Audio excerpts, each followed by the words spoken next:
जे ਆਪਾਂ ਕੌਮੀ ਪੱਧਰ ਤੇ ਵੀ ਗੱਲ ਕਰੀਏ ਤਾਂ ਪੰਜਾਬ ਇਸ ਵੇਲੇ ਮੌਤ ਦਰ ਦੇ ਅੰਕੜੇ ਦੇ ਹਿਸਾਬ ਨਾਲ ਦੇਸ਼ ਵਿੱਚ ਸਭ ਤੋਂ ਮੋਹਰੀ ਸੂਬਾ ਬਣਿਆ ਹੋਇਆ ਹੈ।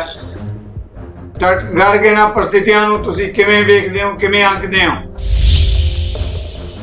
एक सब तो वड्डा कारण यह है कि मालवे के एरिए दे विच खास करके बहुत सारी वड्डी भ्रांति फैलाई गई जे तो करोना तो कुछ है ही नहीं, ये तो सिर्फ जुकाम वर्गा है, ये तो जुकाम तो भी माड़ा है, वो मार ही नहीं सकता, जे जुकाम ना फिर बंदे मर जाते हैं। वो ऐसा सैक्शन सी जिहड़ा राज करने केंद्र की राज करने नाल जुड़िया होया सी, इस करके उन्होंने कोई किसी ने कुछ कहा भी नहीं। तो बहुत सारे लोग इन्हां दी गिरफ्त च आ गए, उस खास करके मालवे के एरिए च वो मन गए भी हाँ ये बंदे ठीक ने, डॉक्टर ने तो ठीक ही कहते हैं। इस करके उन्होंने एक ये हो गया कि तो करोना तो कोई खास गल ही नहीं, मास्क पहनो ना पहनो किसी नाल जिवें मर्जी करी जाओ। डॉक्टर साहब मैं तुहाडे ध्यान च लियाना चाहुंदा कि हालत ये बनी भी है कि पिंडां 'च बहुत सारे मरीज जिहड़े घरां 'च पए आ, वो की करदे आ कि एक गुआंढी नूं जां किसी नूं बीमारी हो गई है, किसी डॉक्टर ने जिहड़ी पुड़ी जां जिहड़ी रिकमेंडेशन दित्ती है ਉਹੀ दवाई दूजा भी लिया चौथा भी लिया, ਉਹੀ सारे दवाई घरे बैठे ही ले जाते हैं, जाते ही नहीं। उन्होंने लगता है कि घरे ही असीं ठीक हो जाएंगे। एक बहुत वड्डी यह भावना बन गई है कि घरे बैठ के इलाज करो जिहदे करके मौतां हो रही हैं। बिल्कुल ठीक है, आप जी की गल बिल्कुल सही ऑब्जरवेशन है। उत्ते बहुत सारे साध संत भी आ गए हैं हुण तां जिहड़े गोहा मल के ते गौमूत्र पिला के कहंदे ने ठीक हो जाना है। उत्ते बड़ा प्रचार हो रहा है, मंत्री भी उहदा केंद्र दे एक भाजपा दा नेता भी कह रहा है। ये बहुत वड्डी पद्धर ते कहा जा रहा है कि काढ़े जी कावे जी वो बना के पिलाए जाण। एक बड़ा वड्डा पिंडां च जी असीं तां जो काढ़े वालियां पुड़ियां ले आ रहे हैं, वो काढ़े बनाए जा रहे हैं। कि काढ़े नाल डॉक्टर साहब कोरोना खत्म हो जाएगा? देखो जी, जितों तक सवाल है कोरोना का भी 95% मरीजां ने जे उन्होंने कोई कोमार्बिडिटी नहीं आपे ही ठीक हो जाना, तकरीबन जे 50 साल तो घट की एज है, क्योंकि 10 दिन च खत्म हो जाता, आप ही मर जाता है। पेंडू खेतर च इस वेले पिंडां दे पिंडां अंदर बहुत सारे लोग घरां च बीमार पे आ, उन्हां कोल टेस्ट ਦੀਆਂ ਇੰਨੀਆਂ सहूलतां नहीं, ਜਾਂ ਜਿੱਦਾਂ ਡਾਕਟਰ ਗਰਗ ਕਹਿ ਰਿਹਾ ਹਸਪਤਾਲਾਂ 'ਚ ਜਾਂਦੇ ਰਹੀ, ਔਰ ਮੌਤ ਦਰ ਸਾਡੀ ਸਭ ਤੋਂ ਵਧੇਰੇ ਹੈ। ਇਹ ਜਿਹੜੀ ਖਤਰਨਾਕ ਸਥਿਤੀ ਹੈ ਇਸ ਵੇਲੇ ਡਾਕਟਰ ਸਾਹਿਬ ਬਣੀ ਵੀ ਹੈ ਪਿੰਡਾਂ ਦੀ ਸ਼ਹਿਰਾਂ ਦੇ ਮੁਕਾਬਲੇ 'ਚ, ਕਿਵੇਂ ਦੇਖ ਰਹੇ ਹੋ ਇਸ ਸਥਿਤੀ ਨੂੰ? ਇਸ ਟਾਈਮ 65% ਬਿਮਾਰ ਲੋਕ ਉੱਥੋਂ ਦੇ। ਲੁਧਿਆਣੇ ਦਾ ਵੀ ਇੱਕ ਦਿਨ ਡਾਟਾ ਆਇਆ ਸੀ ਅਖਬਾਰ 'ਚ ਕੁਝ ਦਿਨ ਪਹਿਲੇ ਵੀ 58% ਕੇਸ ਜਿਹੜੇ आ रहे हैं हस्पतालों वो पेंडू खेत्र से आ रहे हैं। ये बड़ा गंभीर मसला है क्योंकि पेंडू आबादी है ही बहुत ज़्यादा। फिर हैल्थ इंफ्रास्ट्रक्चर की गल की डॉक्टर गर्ग ने, वो है तो सही लेकिन इस किस्म की बीमारी के नाल नजिठण के लिए उसके लिए तैयारी नहीं की गई, ना समान उस तरह पहुँचाया गया, ना स्टाफ को उस तरह ट्रेन किया गया। इन्ना समय विच सारा कुछ हो सकता सी, कुछ भी मुश्किल नहीं सी। मेरे ख्याल एक जो MBBS डॉक्टर है उन तुसी हफ्ते च सारे काम लिए तो तैयार कर सकते हो। जो पंजाब दी परिस्थितियां इस वेले कोरोना करके बनिया हुई हैं, डॉक्टर गर्ग का कहना कि विज्ञानक पहुंच नहीं अपनाई गई, डॉक्टर मित्रा का कहना है कि जिहड़े साडे सरकारी सेहत सहूलतां सिस्टम हैगा वो इंफ्रास्ट्रक्चर बहुत कमजोर पै गया, लोकां च जागृति नहीं है। ऑल ओवर द वर्ल्ड बड़ी जोरा नाल चल रही है। बदकिस्मती नाल पंजाब विच ड्राइव उनकी पिकअप नहीं हुई। साडे सूबे दा हाल पूरे इंडिया च भी काफ़ी लो है जिहड़ा as per as vaccine rate, इनू असी बहुत हाई रेट ते लियाना है ताई साडा। और पिंडां विच लोकां दे विच ये जागरूकती वाली गल तां है ही है, लियानी है, बट ये हुण इमीडिएटली तां हो नहीं सकती। नजरिया की डिबेट जगतार सिंह सिद्धू वालों दर्शकों को सत श्री अकाल, स्वागत है। अज आपां कोरोना की दूसरी लहर वालों पेंडू खेतरां च जिस तरीके नाल जिहड़ी हैगी है मारो मार की गई है, लपेट च लिया गया, उस मुद्दे नूं डिबेट च लै रहे हैं। साडे चों बहुत सारे दे परिवार दे मैंबर, रिश्तेदार, जिंदगी बचाने वाले डॉक्टर, समाज के ਵੱਖ-ਵੱਖ खेत्रों नाल जुड़े अगे वड्डे व्यक्ति असीं इस कोरोना महामारी के चलदिआं गवा चुके हैं। बहुत दुखदाई है। साडा मकसद दहशत पाउणा जां डराउणा नहीं है, सगों इस नामराद बीमारी लई सावधान करना है। ਇਸ ਵੇਲੇ ਵੈਕਸੀਨੇਸ਼ਨ ਦੇ ਮੁੱਦੇ ਉੱਠ ਰਹੇ ਹੈ। ਇਸੇ ਤਰੀਕੇ ਨਾਲ ਬਲੈਕ ਫੰਗਸ ਦੀ ਇੱਕ ਬਹੁਤ ਵੱਡੀ ਚਿੰਤਾ ਬਣੀ ਹੋਈ ਹੈ। ਇਹਨਾਂ ਸਾਰੇ ਮੁੱਦਿਆਂ ਤੇ ਮੇਰੀ ਬੇਨਤੀ ਪ੍ਰਵਾਨ ਕਰਕੇ ਸਾਡੇ ਇਸ ਖਿੱਤੇ ਦੇ ਸੀਨੀਅਰ ਡਾਕਟਰ ਮਾਹਰ ਪੈਨਲ ਤੇ ਇਸ ਵੇਲੇ ਜੁੜ ਚੁੱਕੇ ਹੈ।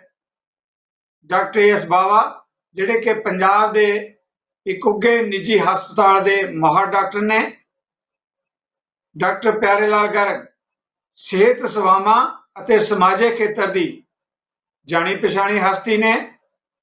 ਇੰਜੀ ਸਾਡੇ ਨਾਲ ਤੀਜੇ ਡਾਕਟਰ ਅਰੁਣ ਮਿੱਤਰਾ ENT ਸਪੈਸ਼ਲਿਸਟ ਤਾਂ ਹਨ ਹੀ, ਇਹਨਾਂ ਦਿਨਾਂ 'ਚ ਖਾਸ ਤੌਰ ਤੇ ਬਾਰਡਰਾਂ ਤੇ ਲੜਾਈ ਲੜ ਰਹੇ ਕਿਸਾਨਾਂ ਦੀ ਮਦਦ ਕਰ ਰਹੇ ਹੈ। ਤਿੰਨਾਂ ਹੀ ਡਾਕਟਰ ਸਾਹਿਬਾਨ ਨੂੰ ਮੈਂ ਤੁਹਾਡੇ ਸਾਰਿਆਂ ਵੱਲੋਂ ਜੀ ਆਖਦਾ, ਵੈਲਕਮ ਕਰਦਾ ਹਾਂ। ਮਹਾਮਾਰੀ ਦੇ ਮੁੱਦੇ ਤੇ ਲਾਹਾਂਗੇ ਇਹਨਾਂ ਨਾਲ ਸਵਾਲ। ਡਾਕਟਰ ਗਰਗ, ਪਹਿਲਾ ਸਵਾਲ ਮੈਂ ਤੁਹਾਡੇ ਤੋਂ ਲੈਣ ਲੱਗਿਆ, ਜਿੱਦਾਂ ਮੈਂ ਸ਼ੁਰੂ ਵਿੱਚ ਕਮੈਂਟਸ ਕੀਤੇ ਹੈ ਕਿ ਇਸ ਵੇਲੇ ਜਿਹੜੇ ਕਰੋਨਾ ਦੀ ਲਹਿਰ ਆ ਉਸਨੇ ਪੇਂਡੂ ਖੇਤਰ ਨੂੰ ਵੱਡੀ ਪੱਧਰ 'ਚ ਲਪੇਟ 'ਚ ਲਿਆ ਹੋਇਆ ਹੈ। ਕਈ ਤਾਂ ਪਿੰਡਾਂ ਦੇ ਪਿੰਡ ਜਿਹੜੇ ਹੈਗੇ ਇਸ ਦੀ ਮਾਰ ਹੇਠ ਆ ਗਏ ਹੈ। ਜੇ ਆਪਾਂ ਕੌਮੀ ਪੱਧਰ ਤੇ ਵੀ ਗੱਲ ਕਰੀਏ ਤਾਂ ਪੰਜਾਬ ਇਸ ਵੇਲੇ ਮੌਤ ਦਰ ਦੇ ਅੰਕੜੇ ਦੇ ਹਿਸਾਬ ਨਾਲ ਦੇਸ਼ ਵਿੱਚ ਸਭ ਤੋਂ ਮੋਹਰੀ ਸੂਬਾ ਬਣਿਆ ਹੋਇਆ ਹੈ। ਡਾਕਟਰ ਗਰਗ, ਇਹਨਾਂ ਪ੍ਰਸਥਿਤੀਆਂ ਨੂੰ ਤੁਸੀਂ ਕਿਵੇਂ ਵੇਖਦੇ ਹੋ, ਕਿਵੇਂ ਅੰਕਦੇ ਹੋ? ਦੇਖੋ, ਜੋ ਤੁਸੀਂ ਕਿਹਾ ਉਹ ਤਾਂ ਫੈਕਟ ਨੇ, ਸਭ ਦੇ ਸਾਹਮਣੇ ਨੇ। ਤੁਸੀਂ ਸਪੀਚ ਐਨਾਲਿਸਿਸ ਕਰੀ ਹੈ ਕਿ ਪਿੰਡਾਂ ਦੇ ਵਿੱਚ ਬਹੁਤ ਜ਼ਿਆਦਾ ਫੈਲਿਆ ਇਹ ਸੈਕੰਡ ਵੇਵ ਦੇ ਵਿੱਚ।